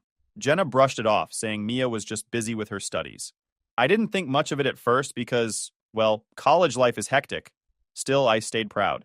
She was almost done with school. After years of working extra hours, skipping vacations, and tightening the budget, we were so close to seeing her walk across that stage with a degree in law. Man, I was ready for that day. I pictured sitting in that audience, maybe tearing up a little when her name got called. Not that I'd admit it. I even imagined her thanking me, maybe with that old smile she used to have when she was a kid, the one that said, "Thanks, Dad." Jenna and I talked about the graduation plans often.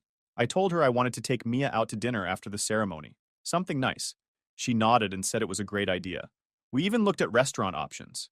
It felt good, like everything had come full circle. Looking back now, that was probably the last time things felt normal. Back then, though, I was just the proud idiot who thought his years of loyalty and hard work actually meant something. I was counting down the months till graduation, telling myself this was the finish line, the day all those years of effort would finally feel worth it. And man, if only I knew how wrong I was. Mia's university goes all out for graduation. I'm talking red carpets, banners, photographers, the whole future of tomorrow speech thing. They even have a short segment where a few students get to thank their families, kind of like a mini speech moment they submit in advance. I'd been waiting for that day. Finally, all the late nights, the overtime, the bills, it was going to mean something. The first weird sign came one night when I asked Mia how graduation prep was going. She was on her laptop, typing away, barely looked up. "It's fine," she said, short and dry. I joked, "Fine? That's it? I've waited 10 years for this fine?" She gave a half smile that didn't reach her eyes and said, "You're overhyping it, Dan. It's just a ceremony." That sentence stuck with me. Just a ceremony. I tried to laugh it off, but it felt like she just stomped on something I was proud of. The girl who used to run up to me with report cards saying, "Look, I did it, Dad," suddenly couldn't care less. Over the next few weeks, she got colder. I'd mentioned graduation, and she'd change the subject. "How's the speech coming along?" I asked once. She shrugged. "Haven't decided what to say yet." No smile, no excitement, nothing. Jenna noticed too, but every time I brought it up, she had an excuse ready. "She's just stressed," she'd say. "Law finals are hard." Or, "She's grown up now. You have to let her handle things." But then I started noticing other things. Whispered phone calls. Doors closing when I walked by. Little silences between the two of them that used to never exist. One evening, I came home early from work and caught them mid-conversation at the kitchen table. As soon as they saw me, they went quiet. Mia picked up her phone, and Jenna suddenly became very interested in stirring her coffee. That's when I knew something was wrong. Still, I didn't want to jump to conclusions. I told myself I was being paranoid. Maybe I was just reading too much into it. A week later, Mia's university emailed a notice about guest passes for the graduation. Every student gets to list 2 people who'll be seated in the reserved section. I figured it was a good chance to double-check travel details, so I clicked the link. I stared at the screen for a solid minute before it even registered. Listed guests: Jenna Smith, mother, and Brian Turner, father. No Dan, no stepdad, not even a typo. Just erased. I actually refreshed the page like an idiot, thinking maybe there was a glitch. Nope, same thing. My name was nowhere. I sat there for a while, just staring at it. Then I laughed. Not because it was funny, but because of how pathetic it looked. 10 years of sacrifice. And in the end, I didn't even make the seating chart. When Jenna got home, I didn't yell. I waited until dinner.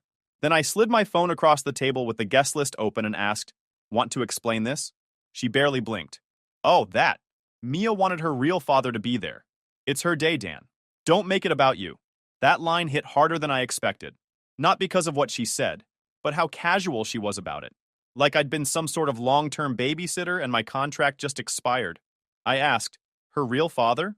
You mean the guy who shows up every other year and can't even remember her major?" Jenna sighed, the kind of sigh people use when they think they're being patient with a child.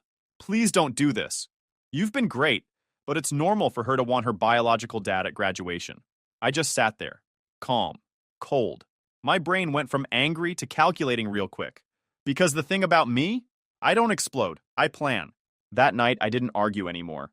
I just said, "Sure, it's her day," and that was it. Jenna looked relieved, like she'd dodged a bullet. The next morning, I woke up early and made coffee, opened my laptop, decided to see what else they were planning that I apparently wasn't invited to. And guess what I found? Mia's social media had new photos. She and Brian side by side at the university. Big smiles. The caption, "So lucky to have the best dad ever. Couldn't have done it without you." It was almost funny how fast my stomach dropped. Not from sadness, just disbelief. I had paid for that best dad ever photo. I'd bought the outfit she was wearing, the tuition for that campus she was standing on. I'd literally built the moment she was using to pretend I didn't exist. Jenna must have known I'd see it. Maybe she thought I'd just swallow it like always. But that post told me everything I needed to know. They wanted Brian to look like the hero. They wanted me to fade quietly in the background. And they thought I'd let it happen. Not this time. I closed the laptop, finished my coffee, and leaned back in the chair. For 10 years, I'd been paying for everyone else's comfort. Now I was going to pay for mine. If they could erase me publicly, fine. I'd erase my name from the tuition portal next. And that, I decided, would be the last payment I ever made for either of them. The next morning, I woke up calm. Not the kind of fake calm you use before a fight, but the real kind. Like a weight finally fell off my shoulders. I didn't slam doors or make a scene. I made coffee, sat down at my desk, and opened my laptop. The university portal was already bookmarked. Old habit. For years, I'd log in every month to make sure everything was covered. But this time, I logged in with a different goal. The numbers popped up on the screen. Just 2 payments left, both unpaid. I stared at the total, let out a small laugh, and clicked Cancel Automatic Payments. It asked for confirmation twice, like the system couldn't believe I was serious. I confirmed both times. Then I emailed the finance office politely, saying I'd no longer be responsible for any future tuition. Short, professional, no explanations. It felt good, like shutting down a long, expensive subscription that never brought me joy. Next, I opened my bank app. Years of transactions told the same story. Groceries, car repairs, insurance, utilities. I started redirecting everything. I removed my card from the joint grocery delivery account and changed every recurring payment that had household in it. I even opened a new savings account and moved the tuition money there. Labeled it Freedom Fund. By the time I finished, the silence in the house felt different. Clean. I hadn't realized how loud it had been living with 2 people who drained me in every possible way. That evening, Jenna came home with a cart full of groceries. The usual stuff. She went to pay and called out, "Hey, did you change something with the card? It's not going through." I didn't even look up from my laptop. "Yeah," I said casually. "I stopped paying for the household stuff. You've got 2 adults here now. Time for some independence." She blinked, clearly not expecting that tone. "What's that supposed to mean?" "It means," I said, finally looking up, "I'm done sponsoring people who treat me like furniture." She opened her mouth to argue, but nothing came out. I could see the gears turning. She wanted to yell, but deep down she knew she didn't have a leg to stand on. For the next few days, the atmosphere was weirdly quiet. No more small talk at dinner, no casual, "Can you transfer me something for gas?" Texts. I'd go to work, come home, cook my own meals, and eat in silence. I'd even started labeling my groceries. Not out of pettiness, but because I wanted them to know that the free ride was officially over. A week later, the first email hit. Mia's university sent a payment reminder. I was on the couch reading when Jenna saw it pop up on her phone. "Oh my God," she muttered, scrolling fast. "They're saying the payment didn't go through. Did your bank mess up or something?" I didn't even look up from my book. "Weird," I said. "Might be a glitch." You should probably call them." She did, right there on speaker. The woman from the finance office confirmed what I already knew. "We have no payment scheduled and no authorized payer on file at this time." Jenna froze. "But my husband always—" She stopped mid-sentence, glanced at me, and said, "I'll figure it out." Then she hung up. I spent the afternoon working, feeling oddly productive. It's amazing how much energy you get back when no one's draining you financially or emotionally. Then came my birthday. I didn't expect a parade, but some acknowledgement would have been nice. Nothing. No text, no card, not even a "Hey, happy birthday." Jenna barely said good morning. Mia didn't even make eye contact. The next day, though, they both cornered me in the kitchen like it was an intervention. Jenna started, voice soft and fake sweet. "Honey, the university called again. They said unless the balance is paid, Mia can't walk at graduation." Mia crossed her arms beside her. "It's embarrassing, Dan. Everyone else's parents are paying theirs on time." I stared at them for a second, then smiled. "So, just to make sure I've got this straight, you forgot my birthday yesterday, but today, you remembered the bank login?" Jenna rolled her eyes. "Don't make this about you. This is about Mia's future." I leaned back in my chair. "Her future's exactly what she made it. You both made choices. I'm just matching the energy." Silence. Just the sound of the refrigerator humming behind us. Later that evening, I sat outside on the patio with my coffee. The sun was setting, the house was quiet, and inside I could hear faint voices. Jenna and Mia panicking about tuition, groceries, bills. I just sat there, listening to the chaos from a distance, finally calm. 10 years of being the problem solver, the provider, The backup dad? Gone. For once, I didn't feel guilty. I felt free. And as their voices rose inside, I took another sip of coffee and smiled. The financial leash had finally snapped, and they were the ones choking on the slack. It didn't take long for the storm to hit. Just 2 days later, I came home from work and found the front door wide open. Mia's voice was echoing through the house, loud enough for the neighbors to hear. "You ruined my life!" she screamed, standing in the middle of the living room with her laptop in her hands. Her face was red, eyes wet, and her breathing shaky like she'd just run a marathon. "Do you have any idea what you've done?" I set my keys down calmly. "I assume this has to do with the tuition again?" She held out her laptop like it was evidence in court. "I can't graduate. They won't let me walk. I've been planning this for months. Everyone's expecting me to be there." I leaned against the wall, arms crossed. "So, let me get this straight. You cut me out of your graduation, erased my name, replaced me with Brian, the guy who couldn't even pay for your textbooks, and now you're shocked that your free ride ended? Don't twist this," she yelled, voice cracking. "You knew how important this was to me." I nodded slowly. "Yeah, I did. That's why I paid for every single class up until now. But apparently, I'm only good for that, right?" That's when Jenna stepped in. I hadn't even noticed her sitting on the couch. "Okay, that's enough," she snapped, standing up. "You're being cruel, Dan." This is her big moment. "You're acting out of spite." I turned to her, keeping my tone cool. "Spite? You mean boundaries? You two have been using me for 10 years. I pay for everything. And the moment it's time to actually show appreciation, I get erased from the picture." Jenna scoffed, folding her arms. "You're being ridiculous." She just wanted her real dad there. "You should have understood that." "Funny," I said, smiling faintly. "I'm petty now, but useful when I'm paying. That's convenient." Mia's voice trembled. "You don't understand. Everyone's going to think I'm a failure now. I can't not graduate." "Then maybe call Brian," I said. "He's the hero, remember? Maybe he can show up for once with more than a smile and a half-empty wallet." That made her snap. She slammed her laptop shut and pointed at me. "You're pathetic. You're jealous of him because he's my real dad." That one actually made me laugh. A small, bitter laugh that made her angrier. "You're right, Mia. He's your real dad. And when real bills show up, he can deal with them too." Jenna slammed her hand on the table. "Enough, Dan. You're not just hurting Mia, you're destroying this family." I looked her straight in the eye. "What family? The one I paid for while you sat home and made excuses for her? The one that cut me out of everything I built?" She opened her mouth, but nothing came out. For the first time, I saw her face fall, like she was realizing this wasn't one of our usual arguments she could smooth over later. I walked over to the counter, grabbed a small folder I'd left there earlier, and dropped it on the table. "You're right about one thing, Jenna," I said. "I am done destroying this family. That's why I already talked to a lawyer." Her face froze. "What?" "Divorce papers," I said plainly. "I'm filing this week. You and Mia will need to find somewhere else to live. I've asked you to move out. My lawyer will handle the occupancy details." Mia's jaw dropped. "You're kicking us out?" "No," I said, grabbing my keys again. "I'm giving you both a chance to live the independent lives you seem to think you already have. You don't need me, remember?" Jenna stepped forward, eyes wide. "Dan, don't do this. You're overreacting. We can fix this." "Overreacting?" I smirked. "You erased me from her graduation, Jenna. You defended her when she called me jealous. You let her act like I'm nothing but a checkbook.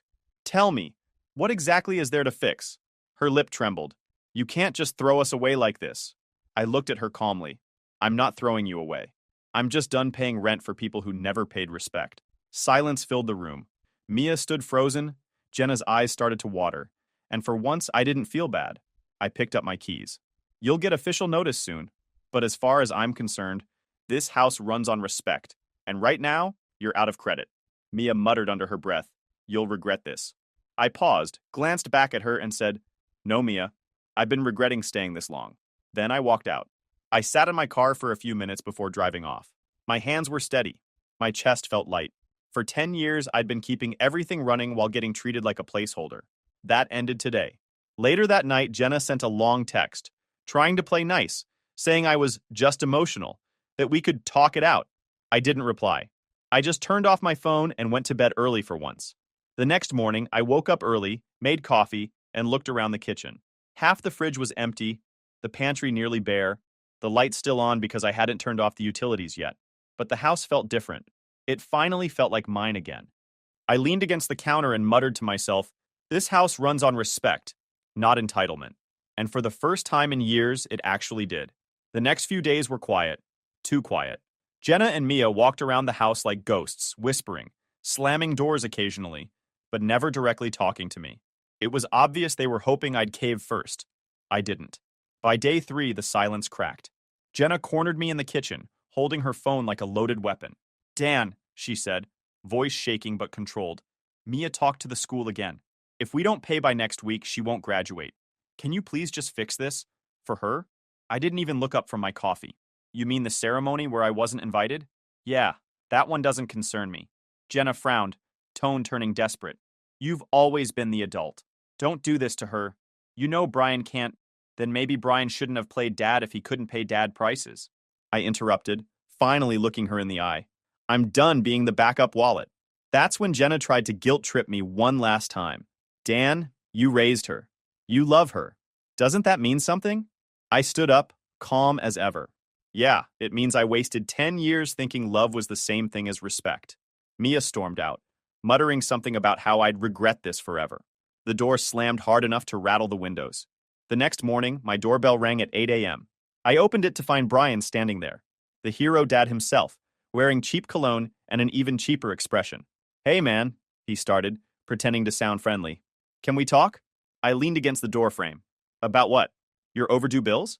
He sighed dramatically. Look, I heard what's going on. Jenna and Mia are a wreck. I get you're mad, but come on, you can't just leave them stranded like that. I smiled slightly. Sure I can. Watch me. He frowned. You're better than this. No, Brian, I said. I was better than this for 10 years. You were the guy who showed up twice a year and got treated like Superman while I paid every dime. Now you're here because you realized being dad comes with an invoice. His voice got louder. You think you're some kind of hero? You're just bitter. I laughed. You're right. I am bitter. Bitter that I spent years paying for your kid's future while you played catch-up on Father of the Year visits. That hit a nerve. He stepped closer, jabbing a finger at me. You think you can talk to me like that? Yeah, I said, deadpan. I just did. He shoved me hard. Reflex kicked in. I pushed back, and he stumbled onto the porch rail. Try that again, I warned. He looked like he might, but I was faster. I pulled out my phone and started dialing. You want to play tough, Brian? I'll let the cops handle your little dad meltdown. That sobered him up quick. He backed off, muttering curses as he walked down the driveway. You'll regret this, man. Already regretted meeting you, I called after him and shut the door. I stood there for a moment, breathing steadily. No shaking, no guilt, just relief. 10 years ago, I would have apologized. Now, I was done apologizing for having a spine. That night, Jenna came home, pale and tight-lipped. She must have already heard from Brian because she didn't even say hello. She walked straight to the table, dropped a white envelope in front of me and said, You really filed? I looked at the divorce papers she was holding, the copies my lawyer had sent. Yep, I said. You wanted proof? There it is. Her voice cracked. You're throwing away everything. No, I said quietly. You did that when you let your daughter treat me like a stranger. For a second, her expression softened, like maybe she was about to apologize. But then she straightened, looked at me coldly and said, You're heartless. I nodded. Heartless, maybe. Broke? Not anymore. She turned and went upstairs. I heard drawers slamming, closet doors opening, the sound of a suitcase zipper. By morning, half the house looked empty. Mia came down last, glaring like she wanted to set me on fire. You could have just helped, she hissed. And you could have just respected me, I said evenly. Guess we both learned something. No yelling, no guilt trips, no forced smiles. Just quiet. I made myself breakfast, sat down at the table, and realized I hadn't had a peaceful morning in over a decade. Every meal before this had been interrupted by requests, complaints, or some emotional performance. Now, there was nothing. I finished eating, stood up, and looked around the house. Still messy, still half empty, but mine. For the first time, it wasn't a reminder of what I'd lost. It was proof of what I'd finally taken back. And yeah, it was peace. Real peace.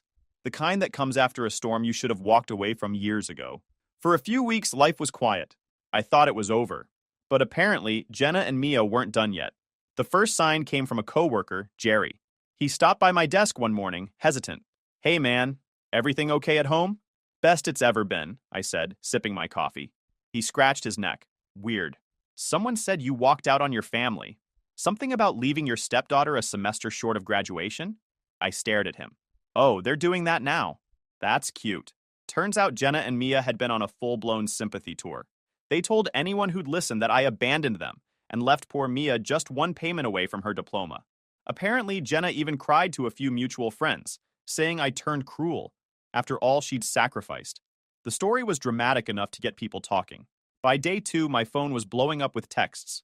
Relatives, old friends, even my cousin's wife asking what happened. But the real surprise came that evening when my brother Mark called. "What the hell is wrong with you?" he said, before I could even say hello. I sighed, leaned back in my chair. "Good to hear from you too, Mark." "Don't start," he snapped. "Mom's been hearing stuff. Jenna says you threw her and her kid out with nothing, after paying for half her degree. Is that true?" I rubbed my temple. "She left out a few details, like the part where they erased me from the graduation I paid for." Mark paused. "Wait, what?" So I told him. Everything. Paid every dime for school, car, and bills. How she'd replaced me with her deadbeat father for her big moment, and how Jenna defended it. How I'd finally pulled the plug after a decade of being treated like background noise. When I finished, the line was silent for a moment. Then Mark exhaled. "You're serious." "Completely." "Holy crap," he muttered. "They made it sound like you just snapped for no reason." I chuckled. "That's their specialty, leaving out the part where they caused the problem." He promised to call Mom and straighten things out. I didn't think much of it until an hour later when Mom called. I was expecting her usual passive tone. Instead, she was fuming.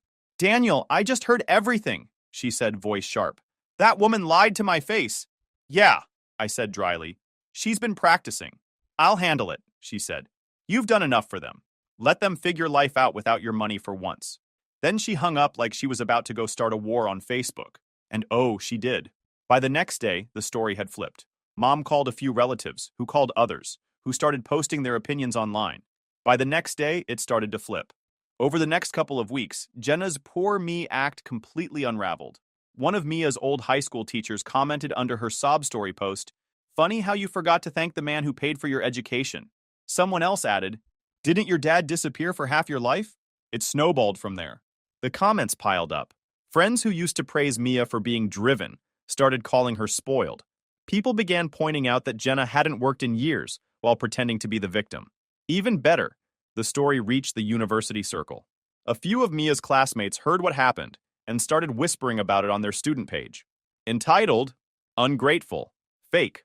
Her image was tanking faster than her GPA. Meanwhile, I kept quiet. I didn't post anything, didn't reply to messages, didn't defend myself publicly. The truth was doing the job for me. Then, one night, about 2 weeks later, I got a call from an unknown number. Normally, I'd ignore it, but something told me to answer. "Hello?" A woman's voice came through, calm but nervous. "Is this Dan?" "Yeah, who's this?" There was a pause. "You don't know me, but I'm Brian's sister. I think you deserve to know the truth." I sat up straight. "Brian's sister?" "Yes. I've been watching all this play out online, and it's not right. My brother's an idiot, but Jenna's worse. She was planning to leave you." I stayed quiet, letting her continue. "She told Brian that once Mia graduated, she was done. She said you'd served your purpose, paid for school, kept them comfortable, and then she'd reconnect with Brian for good. They were already talking about moving in together again. She just wanted to wait until Mia finished, so it didn't look suspicious." For a second, I didn't even know what to say. "You're sure?" "She said it to me," the woman replied, sounding disgusted. "I told her she was using you and she just laughed. Said you were too nice to ever realize it." I leaned back, staring at the ceiling. Everything clicked. The weird silences, the sudden coldness, the fake smiles when I talked about graduation. It had all been part of the plan. Jenna never planned to stay. She just needed me to finish paying her daughter's way out. The caller continued, softer now. "I don't know if it helps, but I wanted you to hear it from someone who isn't on their side." "It helps," I said quietly. "Thank you." A few minutes later, she texted me the same details, screenshots included, just so I'd have proof. When I hung up, I just sat there for a long time. All that effort, 10 years of loyalty, money, time, and it had been leading to this. But the funny part? They'd played themselves. Their little plan fell apart before it ever finished. The graduation was gone, the money was gone, the sympathy? Gone too. I stood up, looked around the house, clean, quiet, peaceful, and actually laughed. It wasn't bitterness anymore. It was relief. For once, I wasn't paying for someone else's future. I was finally living mine. And as I locked my phone and walked outside, I thought, I'm not angry anymore. Just grateful I found out in time. But peace never lasts long when lies are still floating around. The smear campaign was still spreading. Twisted stories, half-truths, screenshots out of context. Jenna and Mia were doubling down, playing victims to anyone who would listen. Normally, I would have ignored it. But this time? Number. They wanted to drag my name through the mud? Fine. I'd give them the truth. Loud, clear, and undeniable. So one Friday night, I sat down at my desk with my laptop, opened a new post, and started typing. I didn't rant or insult. I wrote it like a report. Calm, factual, every word backed with proof. I included screenshots of tuition payments, car receipts, grocery bills, and even the emails from Mia's school, showing she'd listed only Jenna and Brian for the graduation ceremony. I explained how I'd raised her, paid her way through school, and then got erased from her thank you speech. Then came the real twist, the part they didn't see coming. I attached screenshots of the messages from Brian's sister, showing their little plan to reunite after I'd finished paying for everything. Her words were plain as day. Jenna said once Mia graduates, she's done with you. She and Brian were already talking about moving in together. I didn't need to exaggerate. The truth was cruel enough on its own. I ended the post with one line. I didn't abandon anyone. I stopped paying to be disrespected. Then I hit post. For a while, nothing happened. I shut the laptop, made coffee, and turned on the TV. But within an hour, my phone started buzzing nonstop. Notifications, messages, calls. It was blowing up. By morning, the post had spread everywhere. Friends, relatives, co-workers, even old classmates were sharing it. The reaction was immediate and brutal. People were horrified at how much I'd paid. Over 10 years of bills, tuition, food, everything, and how easily I'd been replaced. Others couldn't believe Jenna and Mia had tried to make me look like the villain while planning to walk back into Brian's arms. Comments poured in. She used you. You're better off. That girl's not ready for law school. She's ready for court. It snowballed fast. By the end of the day, the post had thousands of views and shares. Jenna's social media went private within hours. Mia tried to defend herself at first, posting some vague quote about bitter people twisting stories, but it backfired immediately. People dug through her old posts, found the thanks dad for everything photo with Brian, and started calling her out in the comments. You mean the dad who didn't pay a dime? Girl, he wasn't even there when you were 10. The internet can be cruel, but for once it was on my side. Within days, everything started crumbling for them. Jenna's friends, mostly other moms she gossiped with, stopped replying to her messages. A few of them even left public comments under her old posts, saying they'd had no idea what kind of person she really was. Mia, meanwhile, didn't even graduate. The university barred her from walking or being officially recognized because the tuition balance wasn't cleared. Her name wasn't on the program, and she didn't get the diploma either. She and Jenna tried to negotiate with the school, but policy was policy. No payment, no graduation. She took on part-time jobs at different stores just to get by. Cashier at a clothing shop during the day, barista in the evenings. Every time someone recognized her name, she'd get that awkward stare. Her best dad ever, Brian, disappeared again, leaving her and Jenna to fend for themselves. And the cherry on top? A neighbor told me Jenna was trying to move in with her sister, but her sister refused. Said she didn't want drama under her roof. I didn't gloat. I didn't text. I didn't even block them. I just watched from a distance quietly. The world was doing all the work for me. Jenna and Mia had spent years pretending I didn't exist. Now the entire community knew who I really was. The man who gave everything and got erased in return. And as for them, they were finally living in the shadow they'd created. No degree, no friends, no backup plan. Just silence. I closed my laptop, leaned back, and took a deep breath. For once, there was no bitterness left, just satisfaction. Because sometimes revenge doesn't need yelling or fighting. It just needs facts and timing. I looked around my quiet home, the one I'd rebuilt piece by piece after the storm, and smiled. They spent years pretending I didn't exist, I said to myself. Now everyone sees them for who they really are. And the best part? I didn't have to spend a single dollar to make it happen. YouTube just dropped this new hype feature. If you're hooked on this story, smash that hype button. It tells YouTube this video deserves to blow up, and it keeps even crazier stories coming your way. Story 4. Working since 15. Never asked for a dime and still paid off. My own education. I built my own business from nothing. Got sued by my parents for refusing to fund my sister's influencer career. TLDR. Worked my tail off since 15, built successful construction business, Family sued me for 50% because I wouldn't bankroll my gold digger sister's fake influencer lifestyle. Universe served them the coldest revenge possible. What's up, Reddit? Long-time lurker. First time posting something this personal. I'm still processing what happened and figured you guys might appreciate this justice story. Fair warning, this gets wild and the ending is satisfying as heck. I, 31 male, and this mess started when I was about 12. For context, I grew up in suburban Phoenix in a middle-class family that looked normal from outside, but was completely dysfunctional behind closed doors. This is about family favoritism, entitlement, and what happens when spoiled brats try to lawyer their way into other people's success. We lived in a decent neighborhood, nothing fancy but respectable. Dad, Robert, made $50,000 fixing Toyotas. Mom, Patricia, did part-time bookkeeping for $20,000. Then there's my sister Brittany, 6 years younger, and the undisputed golden child of our family. From day one, Brittany could literally break something expensive, and my parents would blame me for not watching her carefully enough. She was daddy's little princess, while I was just the responsible kid who took out trash and kept his mouth shut. When I was 12, Brittany started dance and pageants. The money they dropped was insane. $300 costumes worn once, $500 pageant dresses for competitions she rarely placed in, $75 per hour coaches, $400 photo shoots every few months. We're talking thousands monthly on this spoiled brat. The pageant circuit was like a cult. Brittany absorbed the toxic environment and started acting already famous, practicing her interview walk around the house and demanding special meals because pageant girls have to watch their figure. Me? I asked for a $20 video game and got lectured about being grateful and money not growing on trees. By 13, our room situation said everything. Brittany had custom princess pink furniture, giant flat screen with every streaming service, walk-in closet full of designer clothes. My room had a squeaky Walmart twin bed, broken secondhand dresser, and garage sale everything. The breaking point came at 14. I wanted to join wrestling team. $150 for gear and fees. Dad looked at me like I'd asked for a sports car. Jake, we can't afford that. Money's tight with Brittany's competitions. That same week, they spent $800 on her new dance outfit because the old one was last season. That's when I realized I was invisible, unless they needed someone to blame. So I made my own way. Started cutting lawns for $20 to $30 each, got 8 regular customers, found an old guy who needed handyman help around rental properties.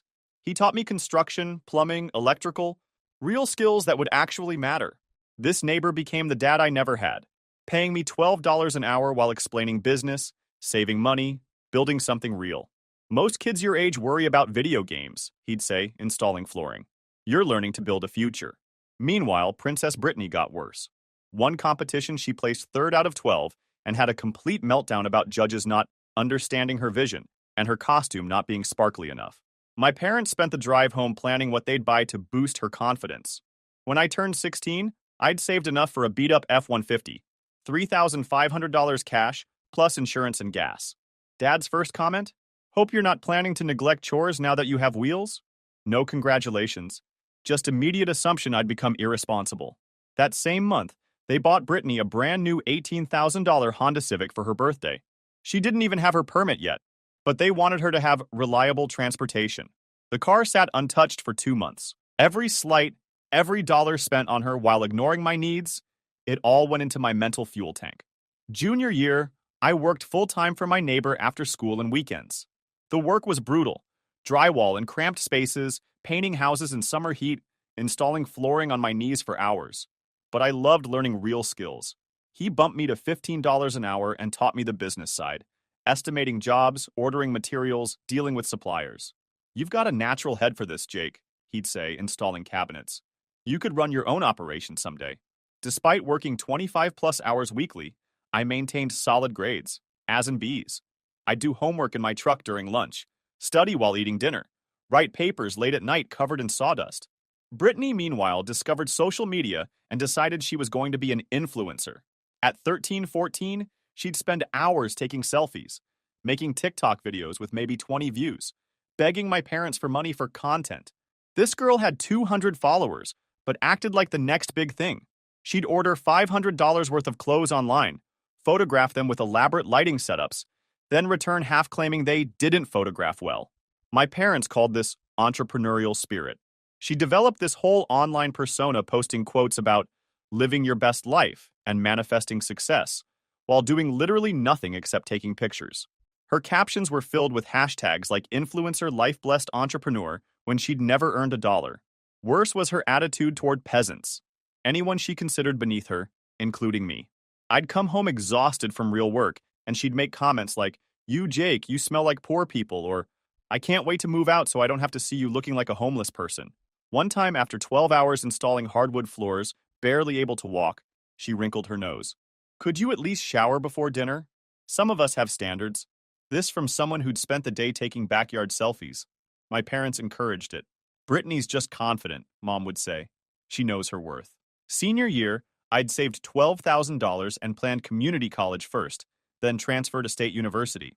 Smart, cost-effective plan that would leave me under $20,000 in debt. Brittany, now a sophomore with a 2.3 GPA, announced she wanted some expensive California art school for social media marketing. Not for education, but because it would be good for her brand. When acceptances came, I got into state university with a partial academic scholarship covering 40% of costs. My parents' reaction? "That's nice, Jake." That was it. Same week, Brittany got waitlisted, and they spent $2,000 on a college consultant, charging $200 per hour to edit her Instagram posts and write essays about her digital marketing experience. The final insult came at graduation dinner. Dad dropped the bomb. "Jake, we think you should contribute $400 monthly for room and board when you're home from college. $400 a month to live in my childhood bedroom while working full-time to pay for my own education." Meanwhile, they were planning to spend $65,000 annually on Princess Brittany's college without expecting any contribution from her. I told them I'd think about it, but I was already making other plans. I went to State University with a clear plan. Business degree with construction technology minor, then start my own company. College was financially brutal, even with my scholarship and savings. I worked 20 hours weekly at campus restaurant washing dishes, full-time with my neighbor during breaks on complex renovations. No spring break trips, no party lifestyle, just work, study, repeat. While other students slept until noon, I was up at 6 a.m. for opening shifts. While they hit happy hours, I studied in the library until closing. Meanwhile, Brittany was living her best life at her overpriced art school. My parents dropped $65,000 annually on her digital media communications degree, basically Instagram studies. Every visit home, she'd brag about designer clothes for networking events, $300 brunch spreads for content creation, spring break trips to Cabo that cost more than my entire semester budget, all funded by Mom and Dad, who were draining retirement savings and taking plus loans. "My followers love seeing authentic college experience," she'd say, showing photos of her ridiculous brunches. "Brands want someone who actually lives the lifestyle they're promoting." Her follower count had grown to maybe 2,000. Mostly bought bots with tiny sponsorship deals. $50 for sketchy teeth whitening products, $75 for protein shakes she never drank. She was spending roughly $200 for every dollar earned, but convinced herself this was building her brand. When I pointed out she spent more on coffee than she made from sponsorships, she'd roll her eyes. "Jake, you don't understand business. This is investment in my personal brand. You have to spend money to make money." Right. Spending $200 on dinner for 50 likes was definitely solid business strategy. Junior year, I started taking small construction jobs independently. Bathroom renovations, deck repairs, small additions. My neighbor let me use his tools and supplier connections in exchange for helping with bigger projects. I was making $25 to $30 hourly and learning every business aspect. One bathroom gut job for a young couple really opened my eyes.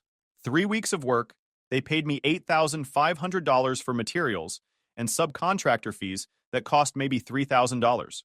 Even after paying my neighbor for tools and advice, I cleared over $4,000 in 3 weeks. That's when I realized construction's real profit potential. My family relationship was basically non-existent. I'd come home for holidays and they'd spend the entire time discussing Brittany's career and education costs. Mom would show me Brittany's Instagram posts like gallery art. I was invisible unless they needed repairs. Garbage disposal breaks? Call Jake. Leaky faucet? Jake will handle it.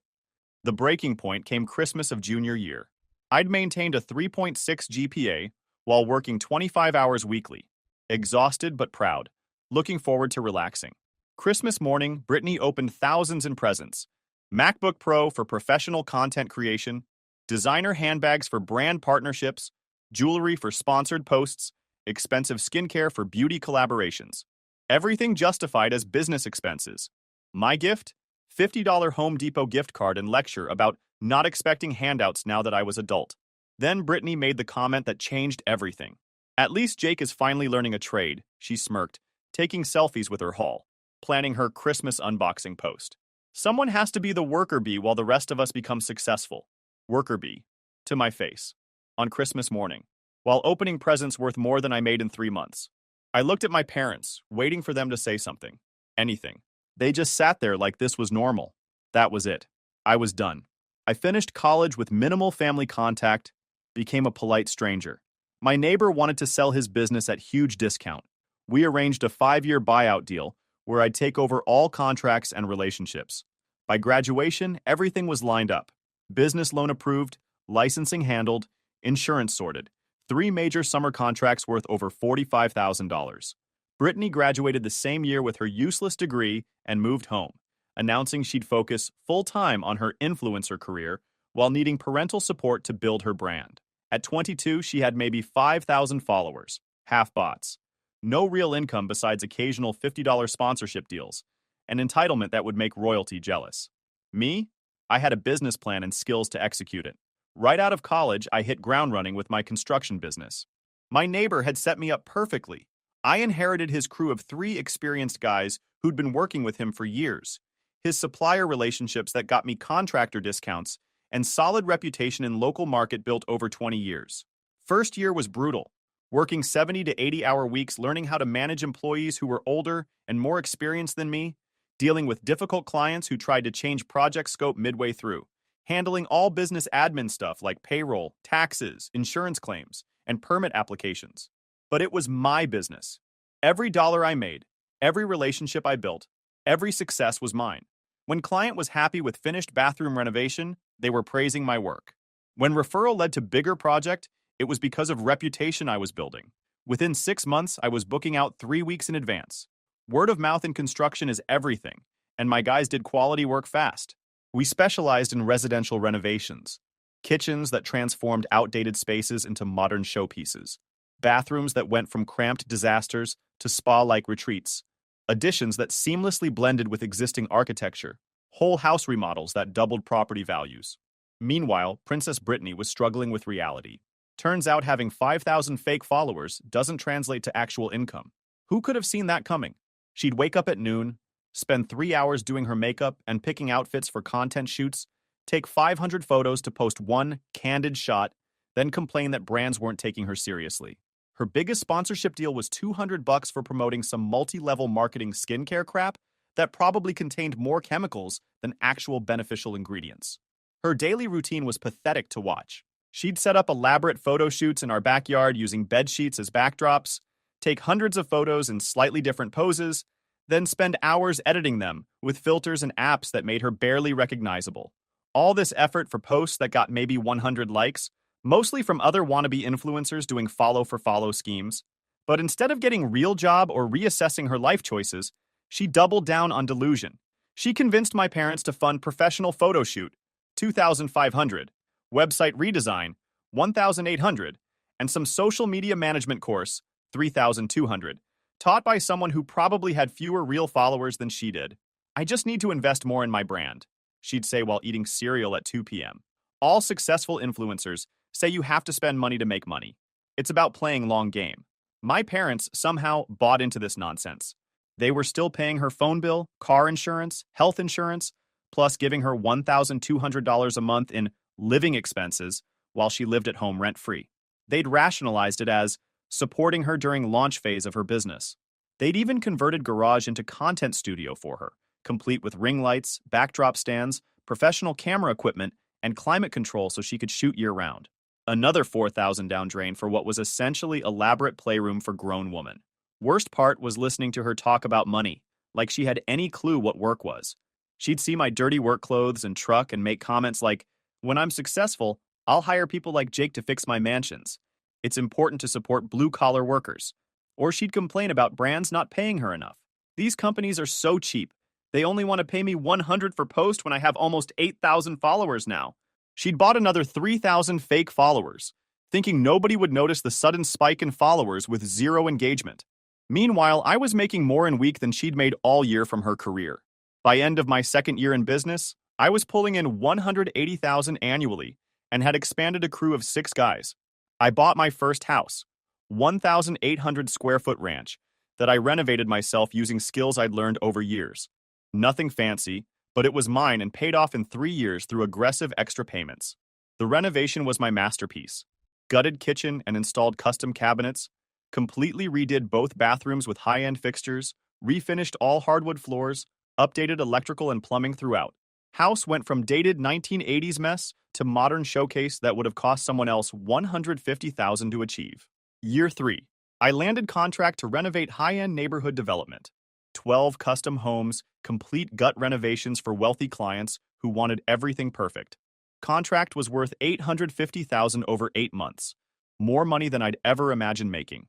That's when my family's attitude started changing. Suddenly, Jake wasn't just worker bee anymore. Dad started asking about my business, wanting to know how much money I was making, suddenly interested in construction industry. Mom would brag to her friends about her successful entrepreneur son, like she'd always supported my career. And Brittany? She went from insulting my work to trying to get me to fund her schemes. Jake, you should sponsor one of my posts, she'd say while I was eating lunch covered in sawdust from morning job. I could promote your business to my followers. It would be great cross-promotion. Her followers were mostly bots, fake accounts from overseas, and middle-aged perverts commenting fire emojis on her thirst traps. Real valuable demographic for residential construction targeting affluent homeowners. When I politely declined, she'd get pissy. You're so selfish. I'm trying to help you grow your business and you won't even support your own sister. Family is supposed to help family. Entitlement was unreal. This girl had never worked real day in her life, was completely supported by our parents at 25, and thought I owed her free marketing just because we shared DNA. Things got worse when she started dating this loser named Chad, who was supposedly crypto entrepreneur. Translation: unemployed guy who lost his trust fund gambling on digital coins and now lived with his parents while pretending to be business mogul. Chad convinced her she needed to level up her brand and think bigger. Chad was everything you'd expect. Backwards baseball cap, designer clothes bought with credit cards, constant name-dropping of successful people he'd supposedly met, and philosophy that traditional jobs are for sheep. He'd never held job for more than 6 months but considered himself expert on building wealth. They came up with this brilliant plan to start YouTube channel about luxury lifestyle on budget, where they'd review expensive restaurants, hotels, and products. The catch? They needed funding to maintain lifestyle they'd be reviewing. Their logic was flawless. They'd spend my money living luxuriously, document it for YouTube, become famous influencers, then pay me back from their earnings. What could go wrong? Brittany asked my parents for $15,000 to launch channel properly. When they couldn't afford it, shocking, considering they'd already blown their retirement savings on her college, she came to me. Jake, this is real business opportunity, she explained with PowerPoint presentation she'd obviously spent weeks on. Chad and I have whole thing planned out. We just need initial investment to cover expenses for first 6 months. You'd basically be angel investor. I asked to see their business plan. Their business plan was PowerPoint with stock photos and vague promises about monetization. No market research, no realistic revenue projections, no understanding of how YouTube actually works or how long it takes to build audience. We don't need all that corporate stuff, Chad said, dismissing my questions with wave of his hand.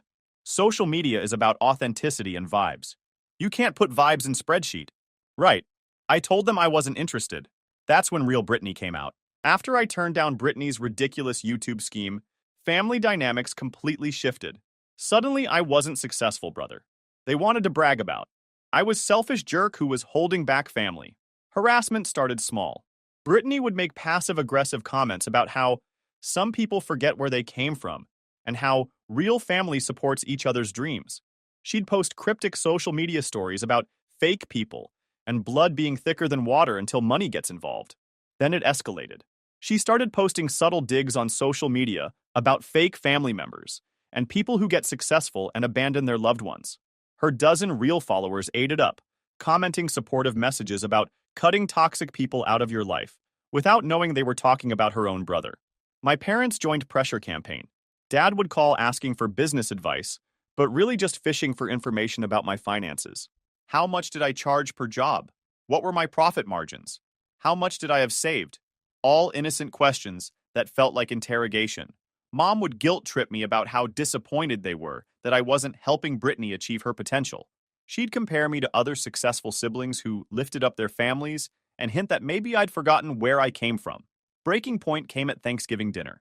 I'd been working nonstop on major project, complete home renovation that required 12-hour days for 3 weeks straight, and was exhausted, but I showed up to try to keep some semblance of family relationship. Brittany spent entire meal talking about her upcoming projects and how she just needed one big break to become successful. Chad nodded along, occasionally throwing in buzzwords like synergy and viral potential, while contributing nothing useful to conversation. She'd prepared whole presentation about their YouTube idea, complete with competitor analysis, aka watching other YouTubers for a few hours, and revenue projections, completely made up numbers. They'd calculated they could make $50,000 per month within 6 months if they had proper funding. Then she turned to me. Jake, I've been thinking about what you said about needing business plan. What if we made this family business? You could be financial backer, I'd be creative director, and we could split profits. What profits? I asked. You've been doing this for 5 years and haven't made enough to cover your Starbucks budget. Her face went red. That's because I haven't had proper funding. Do you know how much money I could be making if I had resources to create quality content? Look at other influencers. They all had family support or rich boyfriends. I've been doing this on my own. Brittany, you're 25 years old and have never had a real job. Maybe start with something realistic before planning your media empire. That's when she exploded. Realistic? You mean like getting my hands dirty doing manual labor? Like being construction worker my whole life? I have talent, Jake. I have potential. Just because you're content being blue-collar, nobody doesn't mean I should settle for mediocrity. Room went silent. Even Chad looked uncomfortable. Dad cleared his throat. Jake, that was uncalled for. Brittany is pursuing her passion. Her passion! Dad, you and Mom have spent over $300,000 supporting her passion, and she's made maybe $2,000 total. At what point do we call this what it is? Spoiled brat playing pretend while adults pay her bills. Mom jumped in. Jake, she's your sister. We're supposed to support each other. Support goes both ways. What has she ever done to support me?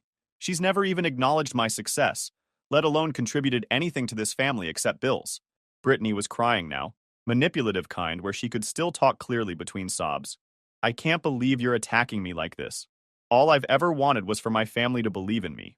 You got lucky with your business, but that doesn't make you better than me. Lucky? Lucky? I worked 80-hour weeks for 7 years while you took selfies and spent other people's money. Belief doesn't pay bills, Brittany. Results do. That's when Chad made his fatal mistake. Dude, you need to check your privilege. Not everyone can just inherit business and call themselves successful. Some of us have to be creative and innovative. I stood up. Inherit? Inherit? I worked 80-hour weeks for 7 years to build my business.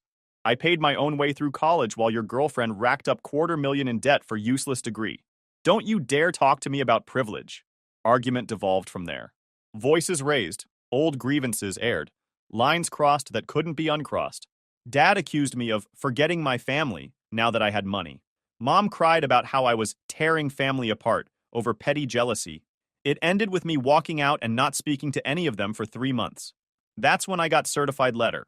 My own family was suing me for $400,000, claiming I had unfairly benefited from family resources, and owed Brittany compensation for lost opportunities caused by my refusal to provide reasonable family support. Lawsuit alleged that by not investing in Brittany's business ventures, I had caused irreparable harm to her potential earnings, and that my success created implied obligation to support her endeavors. They actually argued that because we grew up in same household, my success was partially due to family investment and should be shared equally. Never mind that I'd been working and supporting myself since 16, while she'd been supported entirely by family money. It was complete nonsense, but it was also real. They actually filed papers, in court, against their own son and brother. I hired best attorney I could find and prepared for war. Lawsuit discovery process was brutal, but also enlightening. My lawyer was Shark, who specialized in business litigation. When she reviewed their filing, she literally laughed. Jake, this is one of weakest cases I've ever seen. They have no legal basis for any of these claims, but we're going to destroy them anyway. During depositions, truth about my family's finances came out. It was worse than I'd imagined. My parents had blown through their entire retirement savings funding Brittany's lifestyle. They'd taken out second mortgage on their house worth $45,000. Dad had cashed out his 401k early, paying massive penalties and taxes that cost them additional $8,000. They owed $85,000 in credit card debt across 12 different cards, all for Brittany's career. Numbers were staggering.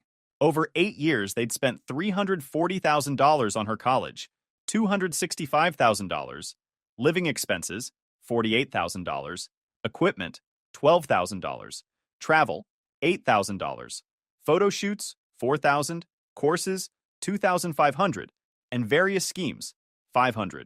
Her total earnings from influencing, $3,200. That's 99.1% loss rate for those keeping track. But best part was Brittany's deposition. My lawyer tore her apart. Miss Collins, you claim my client's refusal to fund your YouTube channel cost you $500,000 in potential earnings. What market research did you conduct to arrive at that figure? I don't need market research. I know my worth. Based on what? Your current income from social media is approximately $300 per year. How do you justify million-dollar valuation? You don't understand influencer space. Once you get right opportunity, everything explodes exponentially. I see. And how many of these explosions have you experienced in 7 years of social media work? I haven't had right support system. That's literally why we're here. It went on like this for 3 hours. Brittany couldn't answer basic questions about business plans, market analysis, or realistic projections. She kept falling back on, "You don't understand my industry," and with proper funding, anything is possible. When asked about her actual work schedule, she admitted to spending maybe 2 to 3 hours per day on content creation and couldn't explain what she did with rest of her time. When pressed about her engagement rates, she got defensive and claimed, "Quality followers matter more than quantity." Deposition transcripts read like comedy sketch. Meanwhile, my financial records told different story. 7 years of consistent growth, satisfied clients, repeat business, and steady expansion. I had $380,000 in business assets, $150,000 in personal savings, and zero debt except my business loan, which was ahead of payment schedule. Everything I'd built was documented, legitimate, and earned through actual work. Most damaging revelation came when my lawyer uncovered Brittany and Chad's real plan. They'd been researching my business assets and had basically planned to use any money I gave them as down payment on house, then flip it and pocket profit. Their YouTube channel was just cover story. They wanted free money to play real estate investor with zero knowledge or experience. Chad had been watching house flipping shows and convinced Brittany they could make easy money, buying, renovating, and selling houses. When this came out during Chad's deposition, he tried to play it off as diversifying our investment portfolio and building multiple revenue streams. My lawyer asked him to define investment portfolio. His answer, like having different ways to make money and stuff. These people wanted to sue me for $400,000, and their financial mastermind couldn't define basic investment terms. Chad's deposition was train wreck. When asked about his business experience, he listed crypto trading, lost $15,000 of his parents' money, drop shipping, made $200 in 6 months, and affiliate marketing, earned $50 total. His longest job was 3 months at cell phone store before getting fired for poor attendance. By time discovery wrapped up, we had them dead to rights. Frivolous lawsuit, no legal basis, clear pattern of financial irresponsibility, and evidence of attempted fraud. But my lawyer had better idea than just winning. Jake, they've destroyed their financial lives trying to support Brittany's delusions. They're about to lose their house, their credit is ruined, and they have no retirement savings. What if we don't just beat them in court? What if we make them pay for wasting everyone's time? She filed countersuit for malicious prosecution, legal fees, and damages to my business reputation. We demanded $150,000 plus attorney's fees. Trial lasted 3 days and was everything I'd hoped for. My lawyer presented our case like documentary on financial stupidity and entitled behavior. When Brittany took stand, it was beautiful. My lawyer had prepared perfectly. Miss Collins, you've testified that your brother owes you financial support. What legal basis do you have for this claim? Family should help family. He has money, and I need help with my business. I see. Are you familiar with legal concept of consideration in contract law? No. Do you understand difference between gift and loan? What? Miss Collins, have you ever taken business law class? I studied digital media. That's not what I asked. Have you studied any law, accounting, or business management? I don't need classes to understand business. I'm naturally entrepreneurial. Judge was taking notes and trying not to laugh. When Chad took stand, somehow it got worse. Mr. Peterson, you encouraged Miss Collins to pursue this lawsuit? What legal experience do you have? I watch a lot of legal shows. I swear, that was his actual answer. And what business experience do you have? I've been involved in several ventures. What were your profits from these ventures? It's not about immediate profits. It's about building long-term value. Mr. Peterson, yes or no? Have you ever turned profit from any business venture? Long pause. Not yet, but thank you, that's all. Judge didn't even deliberate. He dismissed their case immediately and granted our countersuit in full. I've been on bench for 18 years, Judge Morrison said. This is one of most frivolous lawsuits I've ever seen. Plaintiffs have presented no legal basis for their claims and have clearly filed this action in bad faith. He ordered them to pay $125,000 in damages plus all my legal fees. Another $47,000. They had 30 days to pay or face asset seizure. As we left courthouse, Brittany was crying and Chad was ranting about corrupt judges and system being rigged against entrepreneurs. My parents looked like they'd aged 10 years. Within 2 weeks of judgment, reality hit my family like freight train. They couldn't pay $172,000 they owed me. Not even close. My lawyer started asset seizure proceedings. We put liens on their house, their cars, Dad's tools, anything of value. That's when begging started.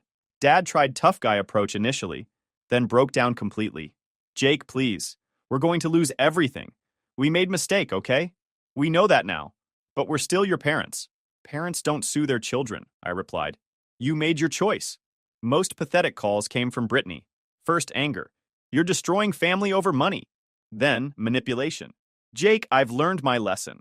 I'm going to get real job and change my life. Then, desperate bargaining. What if I worked for your company? You could garnish my wages directly. Finally, complete breakdown.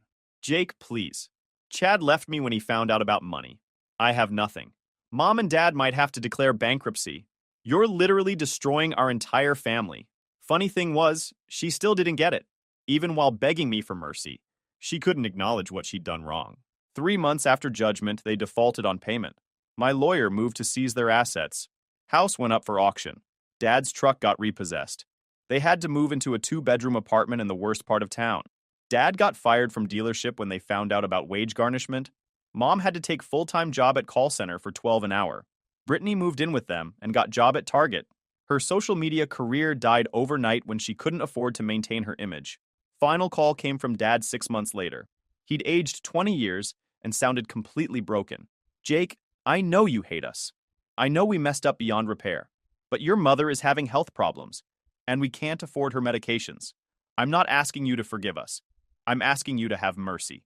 For first time since this started, I felt something. Not sympathy. They'd earned every bit of their suffering. But I felt complete. They'd destroyed themselves pursuing fantasy that they deserved my success. They'd chosen Brittany's delusions over reality, entitlement over responsibility, lawsuits over family. And they'd lost everything. I told Dad I'd think about it and hung up. 3 days later, I had my lawyer draft offer. I'd forgive remaining debt, about $140,000 under specific conditions. 1. Brittany had to publicly post video acknowledging that her influencer career was failure and that she'd been supported by family money for 8 years while producing nothing of value. 2. My parents had to write and sign detailed letter acknowledging their favoritism, their poor financial decisions, and their responsibility for lawsuit. 3. All 3 had to agree to zero contact with me for 5 years minimum. 4. If any of them ever spoke publicly about me or contacted me during that period, full debt would be reinstated immediately. They agreed within hours. Brittany's confession video was beautiful. No makeup, no filters, just broken 26-year-old admitting she'd wasted years of her life and hundreds of thousands of dollars chasing fantasy. She looked exactly like what she was. Failed wannabe influencer working retail and living with her parents. Video got more views than anything she'd ever posted. Comments were brutal but fair. My parents' letter was 4 pages of acknowledgement about their failures. They admitted favoritism, poor decisions, financial irresponsibility, and frivolous lawsuit. Reading it felt like getting apology I'd needed for 20 years. When my lawyer delivered debt forgiveness papers, I felt weight of 15 years finally lift off my shoulders. I was free. My business was thriving. My family couldn't hurt me anymore. Story 5. Am I the jerk for not asking any of my brothers and sisters to come to my wedding? Here's my story. I'm a 24-year-old woman, and I'm planning to get married soon. I have a bunch of older brothers and sisters. They are quite a bit older than me, actually. There's my 33-year-old sister, my 35-year-old brother, and my twin brothers who are 31 years old. All of them are married. When they got married, I was still in my teenage years, and they all decided to have weddings where kids couldn't come. So I didn't get to go to any of their weddings. Let's start from the beginning. My oldest sister was the first to get married, and she decided she didn't want any kids at her wedding. After she made that choice, my other siblings decided to do the same thing. When my oldest brother got married, I was only 10 years old. I guess I can see why they might not want a 10-year-old at their wedding, but I was still really sad about it. I really liked the woman he married, and it hurt that I couldn't be there to see it. Then when the other brother got married, I was 12. Again, I understand why they might not want a 12-year-old there, but I've always been a good kid. And besides, he's my brother. My sister's wedding was when I was 15. At first, she didn't want to have a no-kids rule at her wedding, but everyone else in the family convinced her it was a good idea. They said it's nice to go to a wedding without kids making a mess of things, so she set the age limit at 16. I asked her if she could make an exception for me since I was almost 16, but she said no very sternly. She told me if she made an exception for me, she'd have to make exceptions for other kids too, and that wouldn't be fair. I got really upset and yelled that it wasn't fair I couldn't go to any of my siblings' weddings. My parents didn't like how I reacted, and they grounded me. By the time my last brother got married, I was 17. I knew it was going to be another wedding without kids, and I didn't even bother getting upset this time. I just sent a simple congratulations message. My parents were upset with me for not making more of an effort to celebrate with them, but I just stayed in my room with the person I'm now planning to marry. Now that it's my turn to get married, I've decided not to invite any of my siblings. I felt left out of their big days, so now I want them to know how that feels. When they realized they hadn't received invitations to my wedding, they all came over to ask why. I told them plainly, "You didn't want me at your weddings, so I don't want you at mine." I explained how hurt I was not to witness any of their weddings and said they should understand that feeling. They tried to justify their decisions by saying their weddings served alcohol and they didn't want young kids around that. I told them that I just wanted to be part of the wedding ceremony itself. The after party wasn't important to me. But then my mom started yelling about how unfair I was being and how she dreamed of having all her children together on such a special day. The irony of her statement didn't escape me, but I stood my ground. I was determined not to invite them, feeling justified in my decision. Before I share an update on the situation, let me tell you about the general consensus from the top comments I received. People overwhelmingly agreed that I wasn't in the wrong.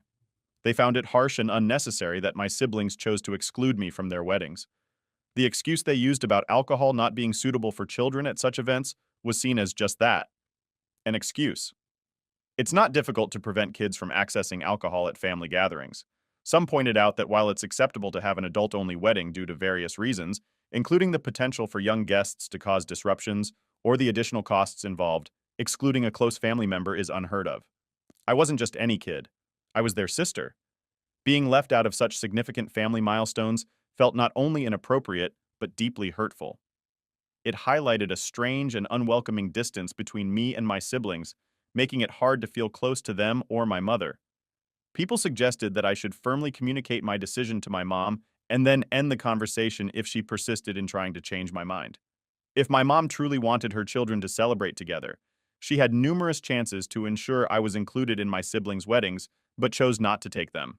By not standing up for me then, she missed her chance to create those unified family memories she now desires. One commenter cleverly noted that my mother's current attempts to guilt me into changing my wedding plans were like a missed opportunity for her to discipline my siblings when they excluded me, similar to how I was grounded for expressing my disappointment. They suggested that, in a way, I was now grounding my mom by not involving her in certain pre-wedding activities, such as dress shopping or bridal showers, as a form of fair comparison. Furthermore, the logic behind the alcohol excuse was questioned. If avoiding alcohol exposure was the real concern, why did the age limit conveniently increase just enough to keep me excluded? At 15, I was below the 16-year cutoff, and at 17, still deemed too young for alcohol, despite the legal drinking age being 18 here. This inconsistency highlighted a deliberate choice to keep me out, rather than any genuine concern for my well-being around alcohol. I was advised to remind my mother that if she wants a gathering that includes all her children, she should organize and pay for it herself. Her failure to support me when I was excluded from past family events, coupled with punishing me for being upset about it, was seen as a significant parental misstep. It was clear that I deserved better treatment and that my siblings needed to be held accountable for their exclusionary behavior by missing out on my wedding. Lastly, amidst all this family drama, I received words of congratulations and encouragement.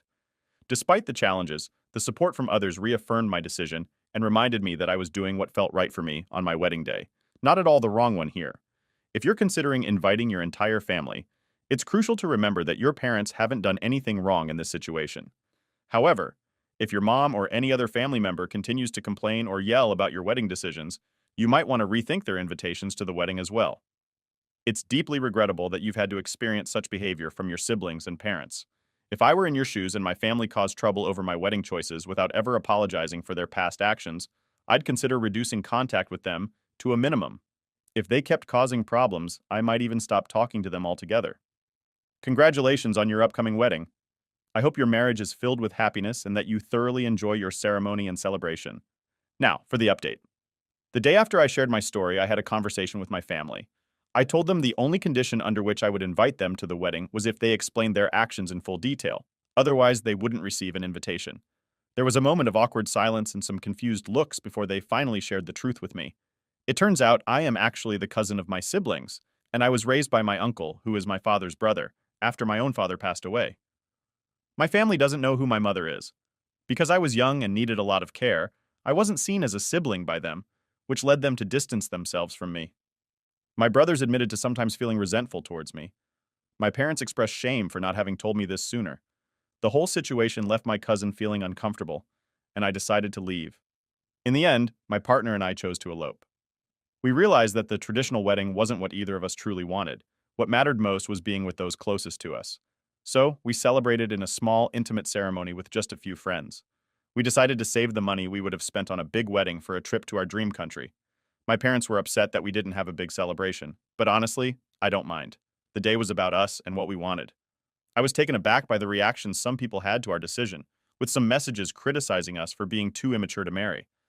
But learning that I am technically their cousin doesn't excuse my family's behavior. They didn't want me at their weddings, but insisted on being at mine, which is incredibly unfair.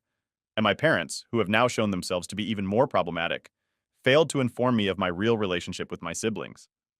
My mother's repeated outbursts about wanting all her children together on my wedding day highlight the selfishness and inconsistency in their attitudes. It seems they were more interested in a free party than in respecting my feelings and choices. Going forward, I'm considering significantly reducing my contact with them. Furthermore, the revelation about my real father, or rather, my uncle, and the fact that this part of my family history was kept from me for so long has erased many precious memories and left me with a tainted view of my past. It's heartbreaking that I now have to put in extra effort to learn about my family's history, a task made more difficult by my parents' decision to turn it into a shameful secret instead of sharing it openly and lovingly. It's really tough to hear about the situation Opie is in. It seems like her mom wanted all her children to be together for Opie's wedding, yet she didn't make any effort to include Opie in her siblings' weddings. And then there's the shocking revelation that she's actually a cousin, not a direct sibling, which nobody had bothered to tell her about before. This doesn't justify the way she's been treated, though. Choosing to celebrate her wedding with her close friends and the family members who actually care about her seems like the best response to the way her family, especially her parents, have acted over the years. It's not explicitly mentioned, but you can sense that Opie might not have felt as loved or valued as her siblings. It seems like her parents might have believed that raising her was a kind act of charity, implying that she should be grateful and that she owes them something. However, the truth is that Opie doesn't owe them anything more than any of her siblings do. While her parents may have tried to treat all the children equally, it's clear there was a difference in how they felt on an emotional level. The mental gymnastics her parents must have gone through to justify not telling her the truth about her family situation is astounding. They probably thought keeping her in the dark would prevent things from getting weird, but instead, it led to a situation where she felt alienated and despised by her siblings. The whole scenario is just absurd. Now, moving on to another story about a tricky family situation. Am I wrong for refusing to pay the taxes on my parents' fully paid off home while my brother, who is 43 and fully employed, lives there with his kids? My parents are both retired and collecting their Social Security and pensions. My brother occupies 3 of the 4 bedrooms in their house, 1 for himself and 2 for his kids. He pays $1,200 a month in rent to my parents, even though the going rate for a 3-bedroom house in their area is at least $2,300. After my parents paid off their house, they started asking my sister and me to help with the property taxes. They've told me that I would inherit 25% ownership of the house, with my brother getting 50% and my sister the remaining 25% after they pass away. Clearly, there are no favorites in this family, right? When I questioned how much they needed so I could cover my share of the taxes, my mother announced that she and my dad wanted to retire fully and would like me, my brother, and my sister to take over the tax payments. I wondered why the rent my brother pays isn't considered sufficient. He's never moved out and has been depending on my parents for his entire life. My mom defended him, saying he helps out by running errands, then suggested I should reduce the child support payments to my ex-wife, with whom I have 2 sons. So let me get this straight. They're suggesting I should give less to my own children so my brother and his kids can live more comfortably. Or perhaps they think I should withdraw money from my retirement account, facing penalties, just to continue supporting my brother's lifestyle? I just can't keep supporting my brother the way my parents have all these years. I've got my own family and bills to worry about. Let's look at what some other people think about the situation. One person pointed out that it doesn't make sense for someone who doesn't live in the house, nor owns it, to be responsible for paying the property taxes. Those taxes should be the responsibility of my parents, who own the house. If they're struggling to afford the taxes, there are options like downsizing, which is common for parents whose children have grown up and moved out. Another option could be for my brother, who lives in the house, to contribute more towards the costs. This person suspects that soon they'll be asked to help with repairs and maintenance too, with the promise of inheritance being used to entice them to pay. They firmly believe I'm not in the wrong here. Another person shared that they and their sister had suggested their parents downsize years ago to make retirement easier. However, their parents refused because they were too focused on providing for my brother and his children. Now that the house is paid off, it's shocking to them that their parents are asking for money, especially when my brother should be contributing more, given the amount of space he's using. Despite working fewer hours by choice, my brother pays much less than he should, while I work full-time despite a disability, ensuring my own children are well cared for. My love for my mom is strong, but her inability to set proper boundaries and her habit of enabling my brother is problematic. She seems okay with me providing less for my children to support my brother and his kids, which is unacceptable. Another person remarked that they wouldn't want to be involved in paying the taxes either. They suggested being ready to lose out on the inheritance because it's not fair to be responsible for these taxes. They couldn't understand why they should pay taxes on a house that's already paid off, especially since they wouldn't want to deal with the IRS over issues caused by a brother who can't manage his own responsibilities. They've even told their parents to remove them from the will because they don't want any part of this situation. Lastly, someone from the UK was confused about the property taxes and asked for clarification. They learned that in places like California, even after you pay off your mortgage, you still owe property taxes calculated as a percentage of your home's assessed value. This means if your home is valued at $500,000, you'd owe around $6,250 in property taxes annually. Property tax rates can vary significantly from one state to another. Switching to a different story, am I wrong for giving a bounty hunter information on my brother's whereabouts after he falsely used my address for his bail bonds paperwork and then skipped his court date? My brother, who is 35, has been in and out of jail his whole life. Recently, he got arrested again and managed to post bail. One evening, while I was eating dinner, there was a knock at my door. Opening it, I found a man in a bulletproof vest, holding a piece of paper, looking confused. He asked if my brother was here right now. I had to tell him that my brother is indeed my brother, but doesn't live at my address. After telling the man at my door about my brother's missed court appearance and the bondsman being out a significant amount of money, I provided an address where my brother often hangs out. It turns out they found him there and now he's back in jail without the possibility of bail. No bond company is willing to take a risk on him anymore, and none of our family or friends can afford the bail. I certainly won't be offering any help after everything that's happened. So it looks like he'll remain in jail until his trial. My decision to give out his location has caused quite a stir in my family. My mom, sister, and grandma have all been messaging me nonstop, calling me awful for what I did to my brother. I'm beginning to feel a bit guilty, but I also know I couldn't just sit back and potentially face legal consequences myself because of his lies. It's clear that all the trouble my brother is facing now is due to his own actions. My family seems to think he could just avoid the law indefinitely, or that involving me in his problems without my consent was acceptable. They've always treated him like he can do no wrong, never disciplining him as a child. Now, they're upset with me because they can't protect him from the consequences of his actions, which they've always done in the past. The situation has always been skewed in his favor, with our family refusing to acknowledge any of his faults. It's a pattern that's been in place since we were kids, and now that they can't intervene, they're looking for someone to blame. I'm at a loss as to why he's always been the favored one, even when his actions clearly warrant discipline. Dealing with a brother who's caused nothing but stress, financial strain, and emotional turmoil over the years is exhausting, but it's crucial for him to finally take responsibility for his actions, especially when those actions are illegal, and he continues to make those choices. It's time for him to face the consequences without our parents constantly bailing him out. I took a step similar to someone else who had a troubled brother. After years of dealing with his issues, they saw their brother go to prison, which eventually led him to clean up his act. This gives me hope that maybe, just maybe, my brother will finally learn from this experience. My mom has spent an incredible amount of money on my brother's legal troubles over the years. Now that she can no longer help him, the blame has somehow been shifted to me. Our mom has always shielded him from the consequences of his actions, but now that she's unable to, it's apparently my fault. It's as if this situation was a necessary intervention for our mom to stop enabling him, which has only caused more problems for her finances, her mental health, and her relationship with me. Story 6. She's a doctor and you're just a Target cashier, my dad spat.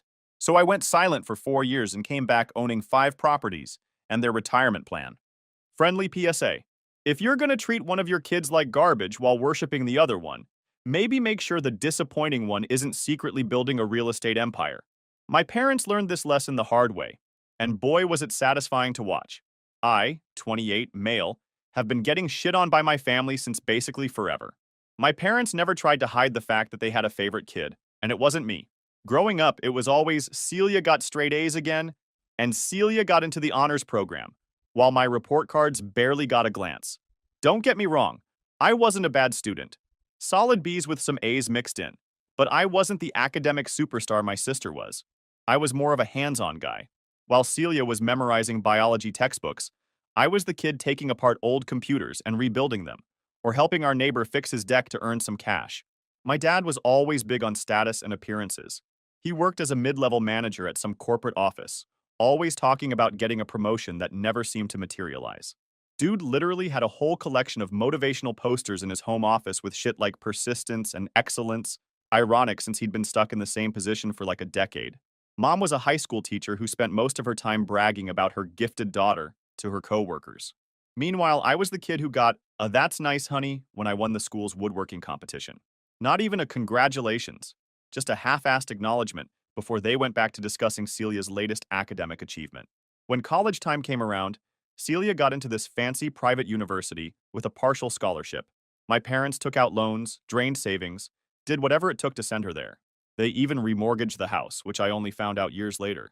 When it was my turn 2 years later, the conversation was basically, community college has perfectly fine programs, and you can work to pay for it yourself. Message received. Loud and clear. The day Celia officially got that doctor in front of her name, she walked into our parents' house waving her diploma and her offer letter from some fancy hospital. From that exact moment, I basically stopped existing to them, except as a punching bag. My parents never really tried to hide their favoritism, but after that day, they didn't just favor her. They started actively shitting on me.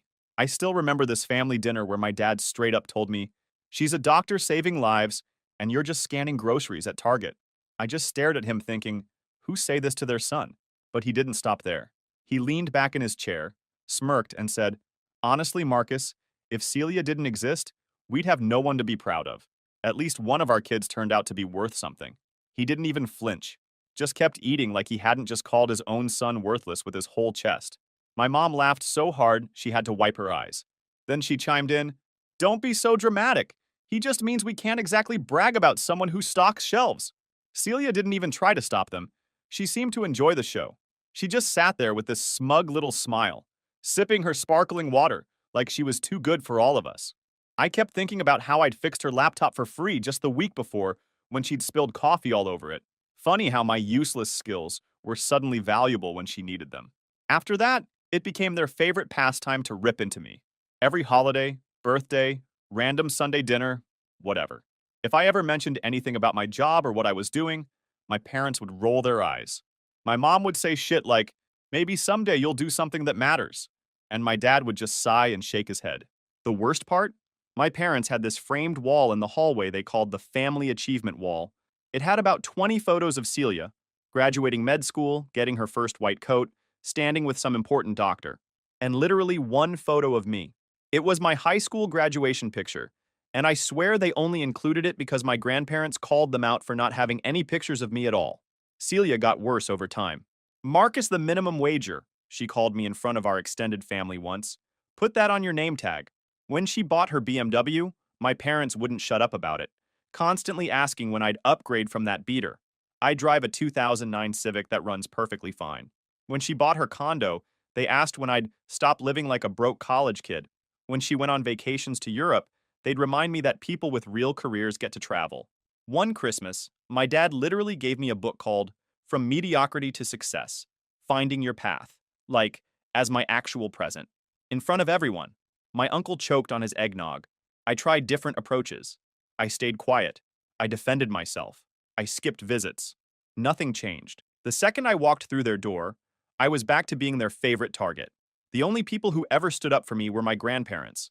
My grandpa once told my dad to back off after a particularly nasty comment, saying, "That boy works harder than you know, Gene."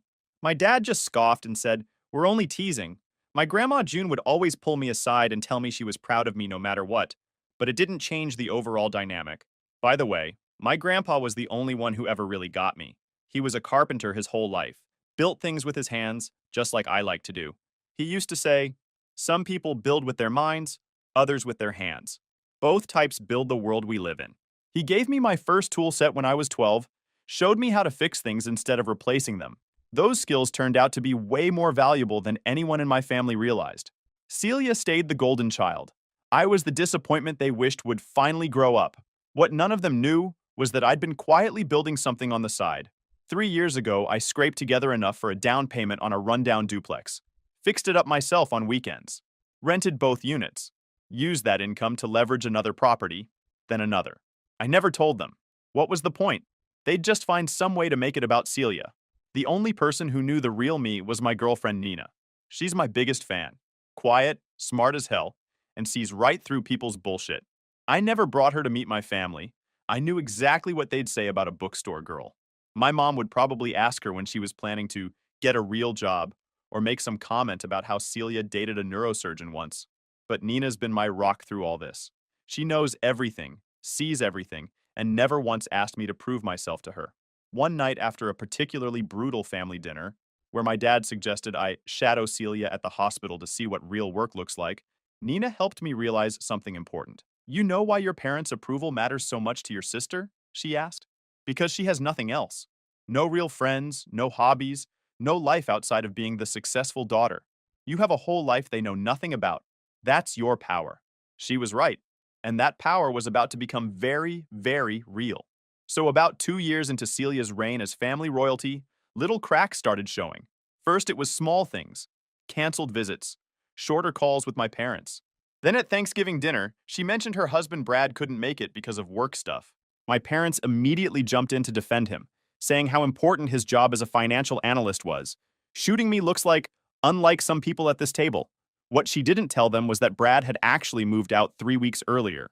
I only found out because I ran into him at a gym, and he was upset enough to spill that they were separating. He said something that stuck with me. "Your sister cares more about your parents' approval than her own happiness." Apparently, she'd been working so many hours trying to be the superstar doctor, her parents expected that their marriage had completely fallen apart. Brad said she'd missed anniversaries, birthdays, even a planned vacation they'd already paid for, all because she couldn't bear to disappoint her bosses or, more importantly, her parents. I didn't say anything about it to my family. Wasn't my business to share, but I did notice the designer bags under her eyes at family gatherings, the way she checked her phone obsessively, like she was waiting for bad news. Classic signs of someone whose perfect life was starting to crack at the edges. 3 months later, Celia showed up to my grandparents' anniversary party alone, announced the divorce was final, and my parents immediately went into damage control. "These things happen to busy professionals," my mom said, glaring at me like somehow I was responsible. My dad added, "At least she accomplished something before the setback." I almost laughed out loud. Only my family could turn a divorce into another opportunity to take shots at me.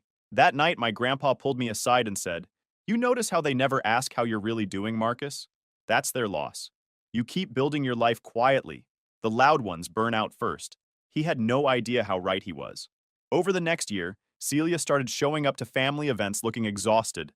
The hospital stories became less enthusiastic. She started chugging energy drinks at dinners. My parents either didn't notice or pretended not to. They were too busy using her accomplishments as ammunition against me. When was the last time you got a promotion at Target? My mom asked during Christmas dinner. I just shrugged and said, I'm doing all right. Doing all right isn't the same as succeeding. My dad jumped in. Your sister works 80-hour weeks saving lives. I noticed Celia flinch slightly but say nothing. I just nodded and changed the subject. What they didn't know was that I had just closed on my fourth property, a small apartment building that had nearly doubled my monthly cash flow. But I kept my mouth shut. I'd learned long ago that nothing I accomplished would ever matter to them. There was this one day when I was working on my latest property, a 4-unit building that needed serious plumbing work. I was under the sink, fixing a leak, when my phone rang. It was my dad. Marcus, he said, not even bothering with hello. We need you to switch weekends for your grandmother's birthday.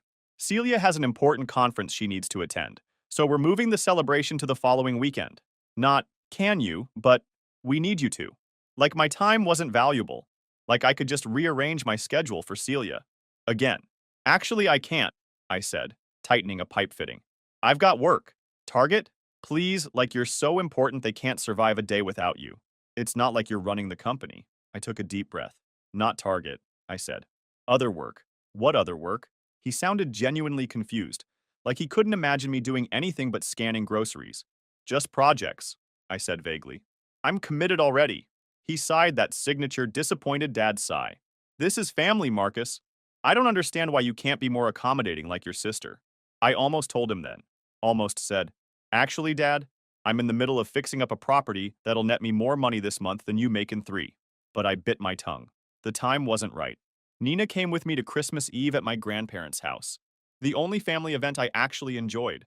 My grandma June took to her immediately, whispering to me later, that girl sees the real you. Don't let her go. My parents had no clue Nina even existed.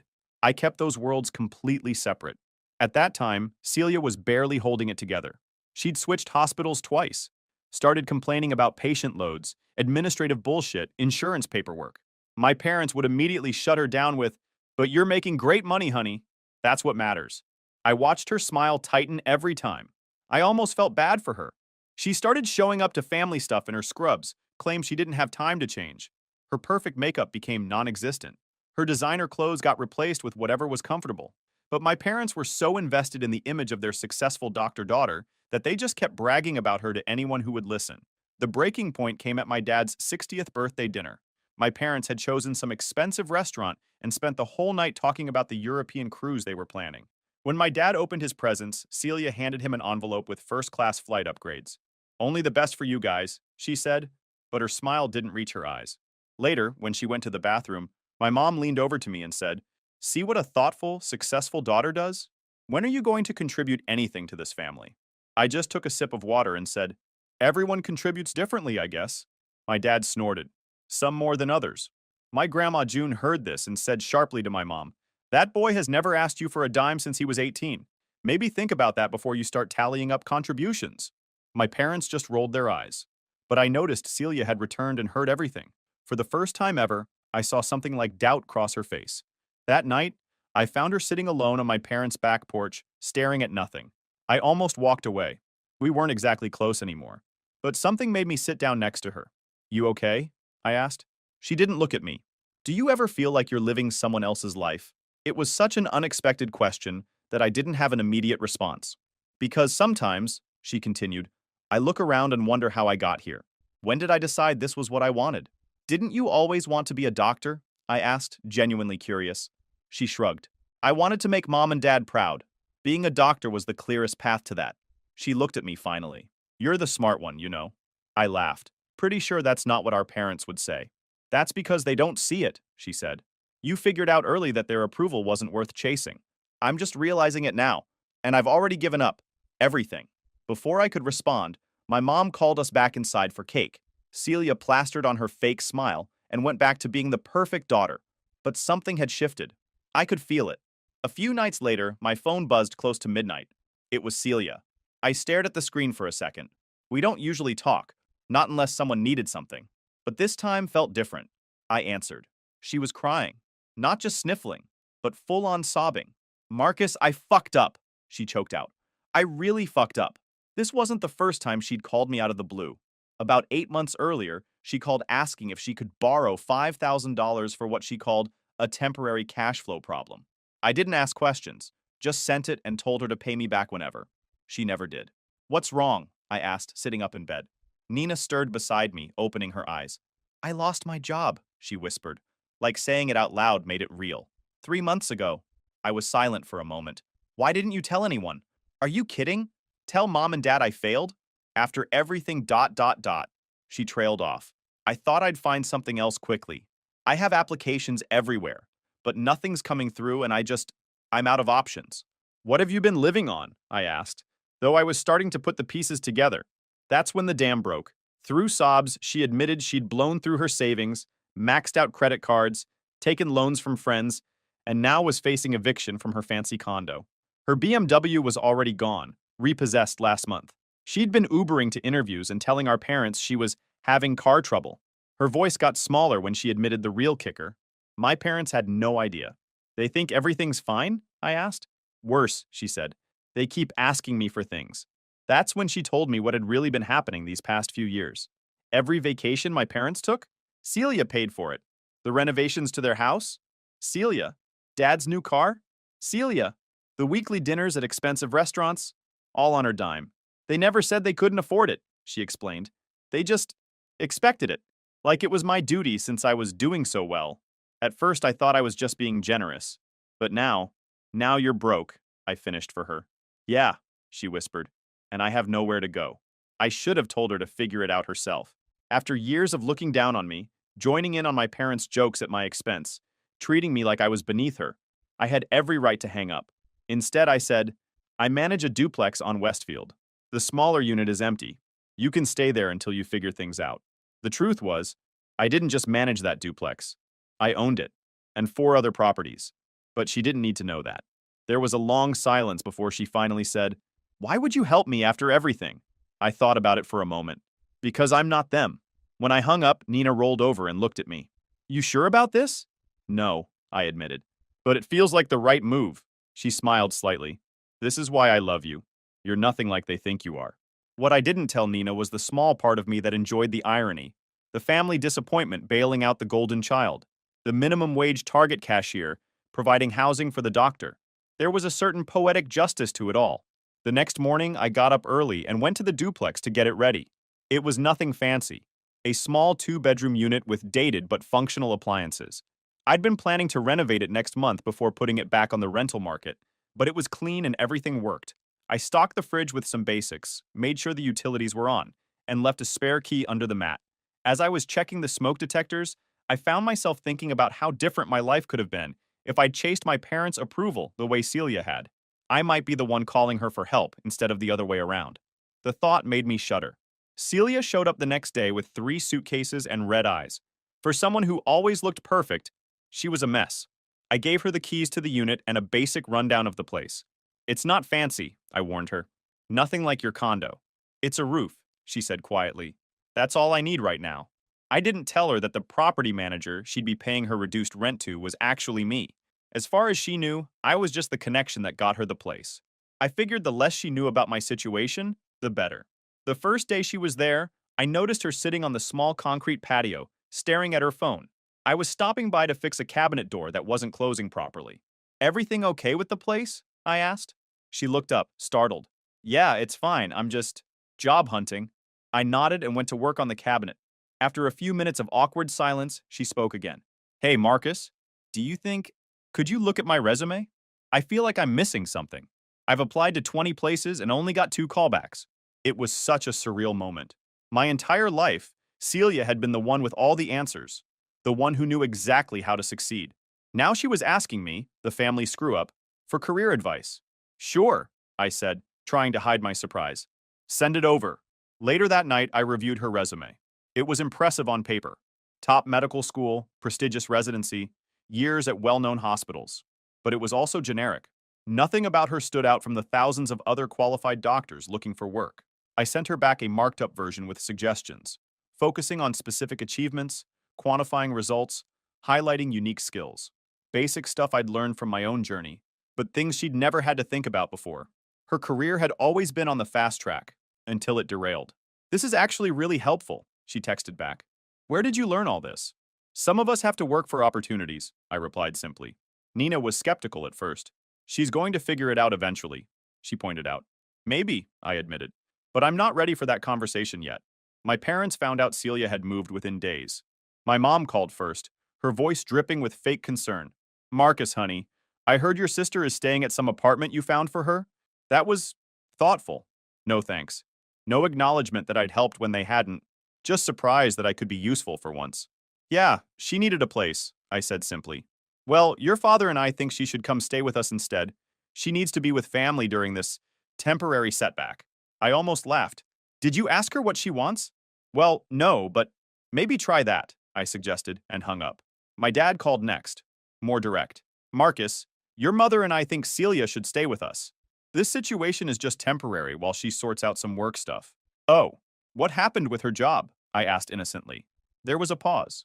"She's between positions. Very normal in the medical field.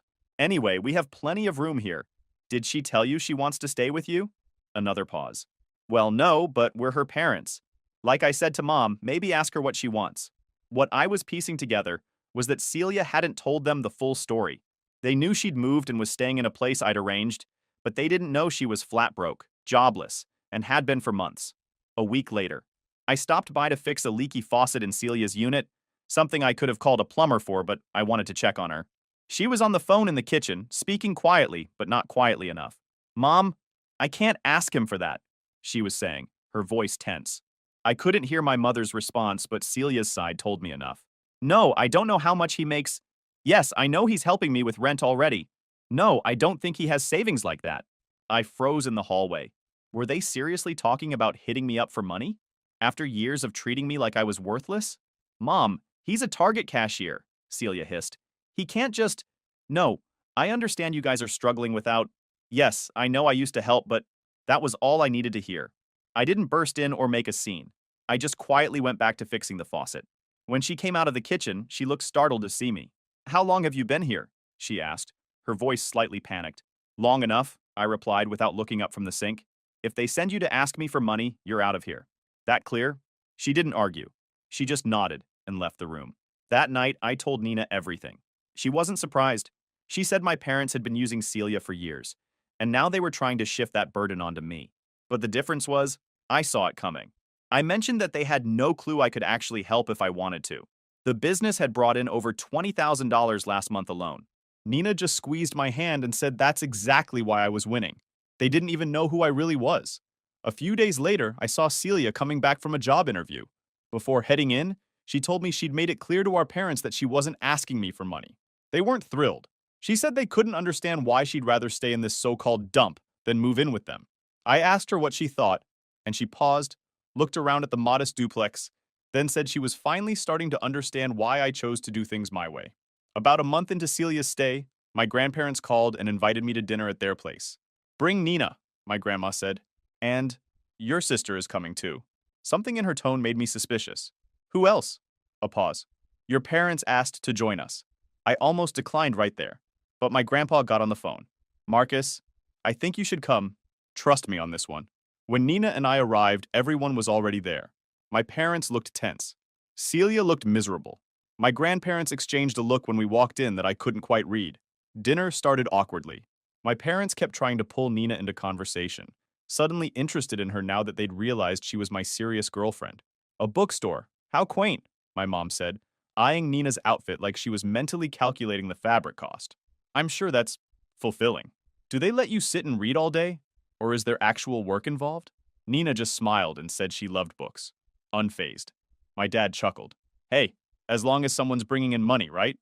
Then he turned to Nina and added, "Bet you weren't expecting to date a Target cashier. You must really be into charity work." They both laughed like they'd just delivered a zinger at open mic night. "And how long have you two been together?" he asked, still grinning. 2 years next month, Nina replied.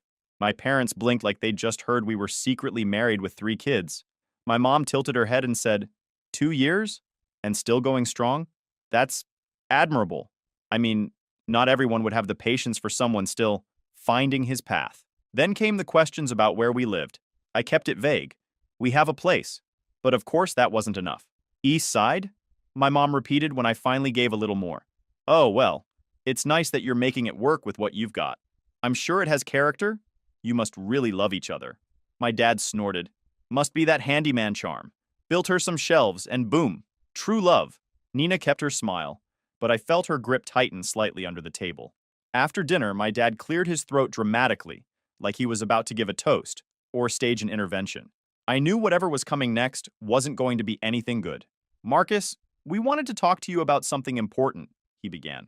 As you know, family needs to stick together during difficult times. My mom jumped in.